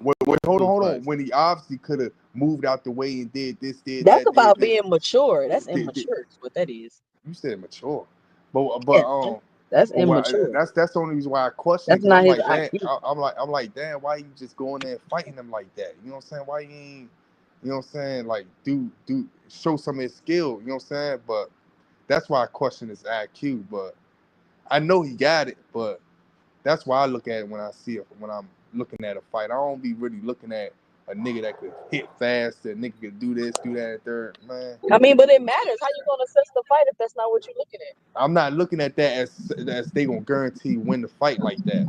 Nah, I don't look at it like that. Nah, and we seen it plenty of I times. believe that the Xander fight will show me what a little bit more of what I'm looking at, because Xander does move around. He's a mover. He boxing. He move. If he's able to get in there, cut that ring off, because Fundora has most of his success when he puts you on the ropes. He gets you up on the ropes and then he starts running numbers on you. In the center of the ring, you can deal with him because his feet, like my man said, he's stuck in the mud. He has that slow recoil. That's why he always get hit. When he get hit on the way back, he throws that long arm out there. He misses, and then something comes over the top, and he gets clipped. And not only that, he's getting hit flush. He's not rolling his punches. He's not rubbernecking. He's not doing anything. He's just depending solely on his chin to stand up. And like I say, he'll have so much success as his chin will allow him to have, because he has not found a way to stop getting hit flush with power punches. Right. And nobody know who Boots fighting though coming up. Nah, we don't know yet. I think they waiting to announce it. I think they still probably working on something, but he's coming. Well, one thing about Fundora too, and people like Lamarcus right here, I can say something about this. His inside, you can beat him on the inside. People is just too scared to do it. Like, because he in there busting them up. He ain't that. First of all, that uppercut is right on the inside. First of all, they're not fighting him at his inside is mid range. When you get close to him and you can really smother him, he won't be able to do what he want to do because his arms are too long. It's just impossible. You think the uppercut can't come to somebody who's really got defense? Up with them uppercuts and them short hooks, bro. Trying to fight him on the inside like that. I'm telling you now, as a motherfucker who don't fought taller people, like I'm talking about people way taller than me. If you get close, you know how to smother it. Believe me, and I'm telling you now, it's Michael Fox is down there in Philly. You think Boots ain't gonna go down there and hey, I need you to do this, this, and this, and this. Michael Fox is what, 6'3", 6'4"? He may not be 6'6", but he could tell him, hey, I need you to do this, this, and this. That's a training. Man, it's a lot. It's a lot. I think more about trainers with your partners you can get and stuff like that. You can adjust. But the stab jab to the gut, that's what's gonna kill Fundora against Boots. Yeah. Because Tszyu was landed at that wheel. So y'all quick. Go ahead, bro. Y'all don't think Fundora getting better? He's better with the rounds, getting better with the IQ, getting better, just getting better. Period. He's for sure getting better because he's fighting long now. No, he's using his reach. Hold on. He used his reach until he ready to start fighting. Yep. And that's when he get hurt, when he start fighting. That's when he's getting buckled, when he start trying to get in there and mix it up. Like I say, if Tszyu would have, he definitely do that though. He definitely just start not giving a fuck. Because if you really look at his jab, it's more of a probing type jab. It's not a Tommy Hearns type jab. It's a probing, stick something out there, It's basically keeping you occupied. Because a lot of those jabs you're throwing, they're missing. They're hitting the air. They're hitting absolutely nothing, but you still got to work past it. But Tszyu didn't have the head movement. Tszyu was just standing there getting his freaking head mushed like a little kid, instead of getting low, moving side to side and getting on the inside real quick and then running your hands when you get there. You got to make hay. Like Carlos Adames would be a nightmare for Fundora because he would be missing. And then Carlos would be bang, bang, bang, bang, bang, and then slide back out. Fundora just fought. Tszyu was just not clever enough to deal with Fundora. But he did land great shots on him. Great shots. Fundora just didn't go anywhere. That was the difference in that fight. His chin saved him in that fight, because a lot of those shots that Tszyu landed probably would have hurt a lot of people. Because they were good. They were great punches. Right on the button, right on the chin. He stayed in the same spot too long too. Like, you gotta relocate on Fundora. Like, you can't stay in one spot and let him load up on you. That's the problem. You got to remember, Tim Tszyu is a chinny fighter. Tim Tszyu been knocked down by like 6 people in his career. Yeah. So you hit Tim Tszyu, knocking Tim Tszyu down is not something that's unheard of. Gaucher put him down. That freaking murder Mazzali, he freaking beat the brakes off of. He beat the life out of Tim Tszyu. And there was another guy early in his career, the white guy from Australia who floored Tim Tszyu. So I mean, I wasn't surprised. I mean, why you think that Fundora them jumped on that fight? Because they knew, I mean, I got this guy, man. You know, it's pretty much easy work. And after you seen it was easy work. I mean, they didn't go back after Mendoza. Man, Right, 154 right. got They did not fight 154. Mendoza. Maybe the Mendoza didn't want it. Hey, look, Nah, Mendoza. 154 got so many fighters right now, man. It's a dog. Like this That's shit about to be interested for the next year, man. Next 2 years. They got a lot of fighters. Coach Amber says Fundora is better than he gets credit for, and he seems like one of those guys that it looks easy until you get in there. That's all I've been saying the whole time. It look I mean, all he's this stuff sound good until you see these fighters get in front of him. Go back It's and watch easy. Javante Clark. Go back and watch that fight. He made Fundora look like a preschooler. Yeah, but you saying fights that happened years ago. We talking about now. No, I'm saying, but the deficiencies are still there. Fundora cannot deal with fighters that move, man. That's his Achilles heel. If you move around on him, he's gonna be shadow boxing. He's gonna be shadow boxing. He has no speed. He can't close the distance. I'm telling you, bro. I feel like they also got to absorb his power too, and of course, fight like that, and fight how they want to fight. And, you know what I'm saying? And do all types of stuff too. So we can't. It's not just a one-sided fight. That's all I'm saying. I mean, it's gonna be a good fight. Fundora his feet have to be set for him to punch, man. He can't punch on the move very well. His feet are nailed to the ground when he's throwing them punches, man. Movement throws him off, man. I'm telling you, you're gonna if he's able to cut off the ring against Xander Zayas, I'll give him credit because Xander can move and he can box. And that's gonna tell me everything I need to know right there. I want to just see Boots fight at 154 and absorb somebody's power at 154, and they absorb his power at 154, and then I could say what I think he could do to Fundora. You know what I'm saying? Yeah, I mean, we all speculating right now. There's no definitive answer. Definitely is. I think that it's all speculation. I think him and Virgil will be a good fight. Fundora and Virgil. Oh yeah, action packed. I think that'll be a good fight. I think Madrimov. I was happy as hell when I seen Earl Spencer Fundora. I think Earl Spencer beat him. Man, I don't know. Earl Spence. I think Earl Spence would have knocked him out by going to the body. I mean, Earl Spence's style is definitely fuck Fundora up because he's a body puncher. But Earl Spence been at the ring so long. That's the only thing concerning me about Spence. I mean, that shit don't go nowhere. Theoretically. Yeah, that shit like second nature, first nature to these guys sometimes, man. To the elites.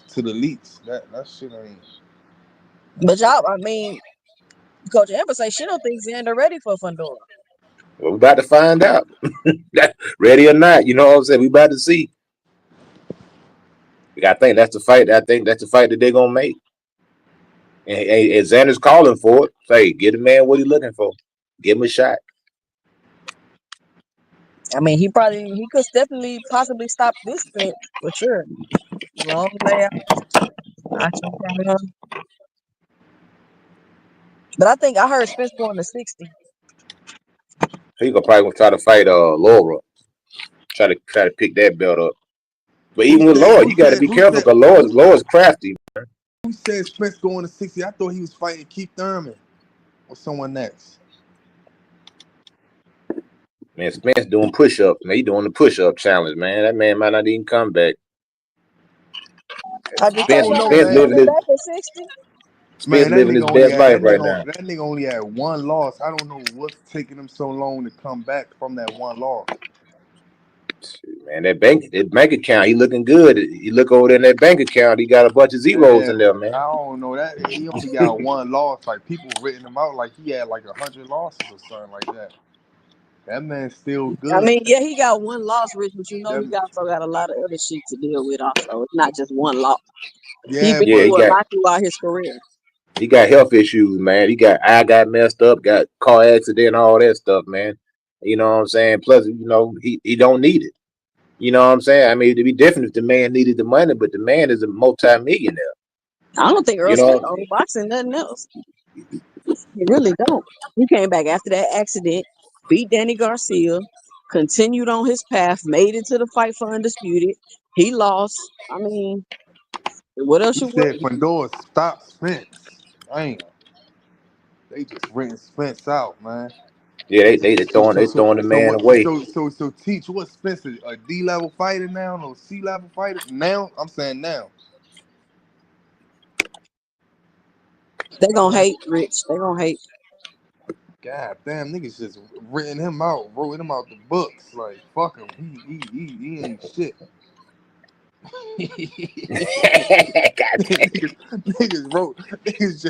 Niggas done with him, man. Anybody that go up against Spence, they knocking him out, I guess. Brother, the old adage say I you don't. only good as your last fight is what they say, man. You only good as This your is last cap. Damn, fight. somebody said Fundora stopped Spence in his prime too. That's Ah, cap. this dude smoking dope, man. This man capping right here now. God damn. Yeah, easy as Fundora is Mr. to hit. Shelton Come about to on, man. start hating. What you got, Mr. Shelton?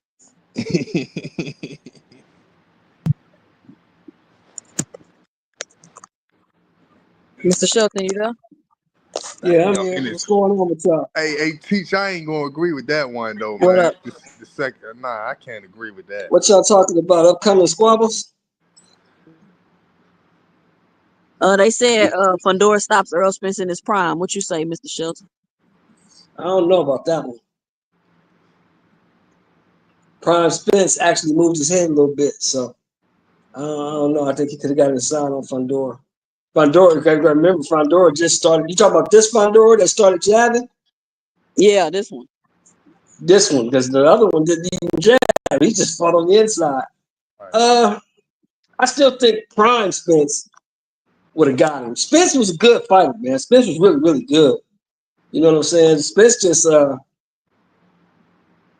he didn't respect the game enough. He didn't treat the game the way he didn't respect the game the way he should have. He thought he could get away with things that you can't get away with as a fighter because of his talent, and it caught up to him. What you think? What's your 2 cents about the fights this weekend? Oh man, I've been hearing all over the land that Usyk is now a top 5 all-time great. I don't understand that, but hey, people got their own opinions. But he's bad. He's a modern day great for sure. Modern day, he's the best of this era for sure, hands down. There's no question. You said what? Wait, hold on. What you say? He modern what? He's a modern day great. He's hands down the best of this era, no question. Who? Boots? No, he's talking about Usyk. Usyk. Oh, Usyk. Oh, I thought he said Boots. I walked away for a second. I was about to say, man. Usyk. Usyk. Bam Bam did what he does. Beat that dude up. So you got to give him, he's trending the right way. Pacquiao, I'm thoroughly impressed with his stamina. But Mario Barrios, I'm so disappointed in you. You went in there and just, it's like he was a showcase for that man. You let that man do whatever he wanted to do. You're going to have to fight somebody and prove yourself, Barrios, because right now you're not looking good, bro. The performance you put on, you're not looking good. Look like you was in there with your daddy or something. I don't know what the hell was going on with you. What's the fight I really enjoyed? I enjoyed the Tszyu fight. Them dudes fought their hearts out. And like I think I said yesterday, I'm really impressed and happy with Tszyu's corner because they knew it was time to let it go. Because he went back out there, Fundora probably would have killed him. He was done. He was finished. Other than that, I think that's all I saw. Although I did see that Pacheco Trevor McCumbee fight, and Pacheco's okay, but I don't see no top of the line 168 pounder there. I don't see that. He got a lot of work to do. Yeah, I agree with Yeah, that. Pacheco I seem a agree. little soft, don't he? I think Hamza Sherrod put a hurting on that boy, man. Yeah, Shiraz will stop him. Shiraz is a predator. He'll stop him. Pacheco, you know what Pacheco does? He does to me what I see, y'all. I think Pacheco does just enough. He don't try to do too much. He don't do too little. He Yeah. does just enough. And that's not, I ain't that's gonna not a say top guy to me. I ain't gonna say he's scary, but he's overly cautious for no reason. Like Steve Nelson, Yes. that was supposed to be a showcase fight. He's supposed to get him out of there. Yeah. What's Steve You Nelson, know, 38? 38, is what, and he 38 started now? 38, Yeah. and he started So-called 38 boxing years late. old. Yeah. And he's a So-called late, 38 years and he old. started boxing in his 20s, bro. He's supposed to get rid of He's So-called. supposed to get him. I mean, I like Soko, don't get me wrong, but you can tell that he didn't grow up in the boxing gym. You can tell that it's all taught at a later stage. It's not fluid. Hey, let me ask a question, y'all. I want to ask 2 cents then. 2 cents. What did you see in that Barrios Pacquiao fight? Because I heard what you saw. What did you see? I feel like Barrios carried Pacquiao, and that he could have easily stopped Pacquiao if he wanted to. I feel like he was pulling punches. He was getting a Pacquiao at will. Like he just carried him throughout the fight, in my opinion. So you think what I think? You think an agreement was made or some instructions was given in the back? Because that's what I think. Yeah, I think some things might have been implied. Don't hurt him. Now we don't want you to embarrass yourself, but we want him to look good because we got plans for him. We ain't got no plans for you, but we're gonna give you another envelope after this is over. That's what I saw. I don't know. Am I reaching there?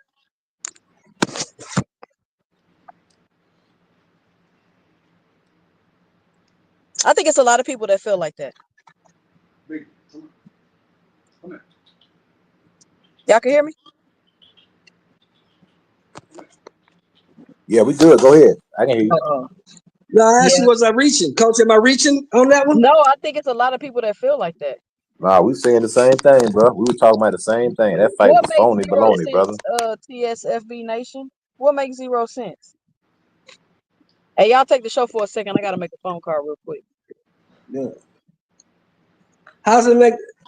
I mean, because I'm just saying, Pacquiao 46 years old. Barrios is 30 years old. Pacquiao been on the bench for 4 years. He comes back and gets into a fight with the champion of that division, and the champion don't put up no resistance. None. Just go with the flow, let him do with everything. What was Santos telling him in the corner? Stop letting this dude ref the fight. Stop respecting this dude. Stop touching his gloves. Go ahead and get this guy. Is that what he told him? Yeah, you told me you could have lost the replay. He said, "Why are you?" He said, "Why are you letting him ref the fight? Let the ref the fight." Why are you letting him ref the fight? Why are you touching his gloves? Stop respecting this dude. Go get this dude. Damn, I didn't know his corner was telling him Pacquiao that. was good, but I know 46-year-olds. I'm 60, and I know 46-year-olds have their limitations. Now, either he had a whole lot of help, because remember now that there was no testing in this fight. Was he even? There was no vital testing in this fight. Like, why do there people was think no vital testing in this fight? So either he had a whole lot of help, or some instructions was given in the back. One of the two. I don't know. It just looked like he was carrying them the whole fight to me. Yeah. And they doing all that and to like who he gonna fight for? They did all that to feed Manny Pacquiao to somebody, because they definitely didn't do all of it to try to build him back up as a champion. Well, Manny Pacquiao is a big payday for anybody in that division. He's the biggest name in that division, bar none. Who named at 447 pounds? Stop. He's 46, bro. What does that say about the state of boxing? Like, that's the biggest name in the division. He's 46 years old. Like, what are we talking about? This should let you know something. Came out of boxing This to should be let the name of the division. this should let you know something, 2 cents. We in 2025. I beg to argue that the faces of boxing right now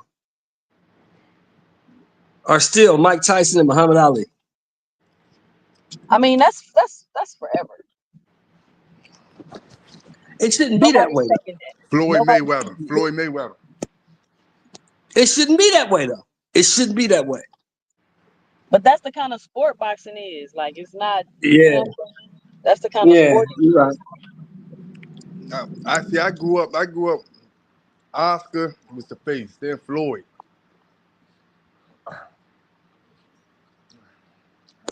But all right, y'all. I've been on here about 2.5 hours. I want to thank everybody for coming. 2 cents. Mr. Shelton, Thanks we're gonna for start having with you. What's your final 2 cents? What you got for the show? I just want to see these old dudes out the pasture. I want the young crop to come up and start to take over the sport if we're going to have a sport. But these old dudes need to get out the way, man. Stop coming back stealing money. Go sit down. Go out the pasture. All you old cats, get out the way. How they coming back stealing money? If they come back and it's a demand, people willing to pay, how they stealing the money? People willing to still pay. People spend their time and their money where they see value. The old dudes coming back, people want to see them fight. Listen, if people are watching, I want their old ass out the way. Fight an Island Boy, people just want to watch boxing. Period. They just want to see two people. Ain't nobody watch that. Maybe y'all did. Ain't nobody watch that shit. Who was watching that? It was viral. All right, I talk to y'all later, man. All right, Mr. Shelton. Dondrick, now, what's your 2 cents? What you got for the show? What's your final 2 cents? Dondrick ain't there. Coach Eddie, what's your final 2 cents? What you got for the show? Oh yeah, a good show. I'm glad you came on today. That definitely helped my day go by. I appreciate the boxing talk. A good weekend in boxing. Shout out to everybody who won. Triple D, man, he let me down, man. I picked him to win, man. He got goddamn obliterated. I said, man, I was just shaking my head. And Fundora, shout out to him. He did his thing, but to me, the jury's still out. Good fighter, good champion. We'll see what's going on. Manny Pacquiao, fixed fight as usual. I'm not gonna say as usual, but I thought the fight looked a little suspect to me. I'm gonna keep it 100. It looked funny to me, but they say how it is. The right amount of money makes people do funny things. Jake Paul, Turkey Al-Sheikh has put a hit on Jake Paul. I don't know if people are paying attention to what's going on, but Turkey Al-Sheikh doesn't like Jake Paul. Regardless of them shaking hands and all that stuff. Explain what you mean put a hit. When I say put a hit on him, he's going to pay him whatever he wants to put Anthony Joshua to put that boy in the hospital, because that's what's going to happen. And he said, look, if you want to fight, I'll pay you to fight Anthony Joshua. He said, I want Jake Paul out of boxing. He said he basically paying Anthony Joshua to do a hit job on Jake Paul. And people, you think they're gonna make that fight? It's in serious talks. I'm being dead serious. But I'm gonna say this: all the Jake Paul lovers, I'm gonna tell you what's going to happen. If this is a real fight, this is Coach Eddie. Keep it in 100. That boy is literally playing with his health. He can wind up being like Michael, like a lot of these guys in a vegetated state. If he gets in there with Anthony Joshua and he hits him for real, he's going to find out really quick that he's nowhere in the ring, nowhere in the ring with those guys. He's sitting there doing face off with Usyk. You know what Usyk would do to Jake Paul? It would be like a candy, taking a candy from a baby. So yeah, Jake Paul, if he fights Anthony Joshua, he's going to the hospital. He's going to probably receive some brain damage and probably be in a coma. And he's going to, I don't wish that on nobody, but that's the reality of the situation. A guy that big hitting you and you're not used to that. You just went life. I ain't say you went life and death, but you just always talking about you're going to knock somebody out. You can't even knock out Chavez. I mean, come on, man. This guy, man, I mean, shout out to him getting his money and everything, but at some point in time, he gotta learn his place. He's being disrespectful, thinking that he can get in the ring with these guys. And I hope that, that Anthony Joshua does take out the trash and just let Jake Paul promote fights and just fight old guys and set up fights. But him thinking that he can get in the ring with these guys who've been doing it the whole life, these real heavyweights, he's going to find out the hard way. But that's my 2 cents. All right, Coach Eddie. Dondrick, you there?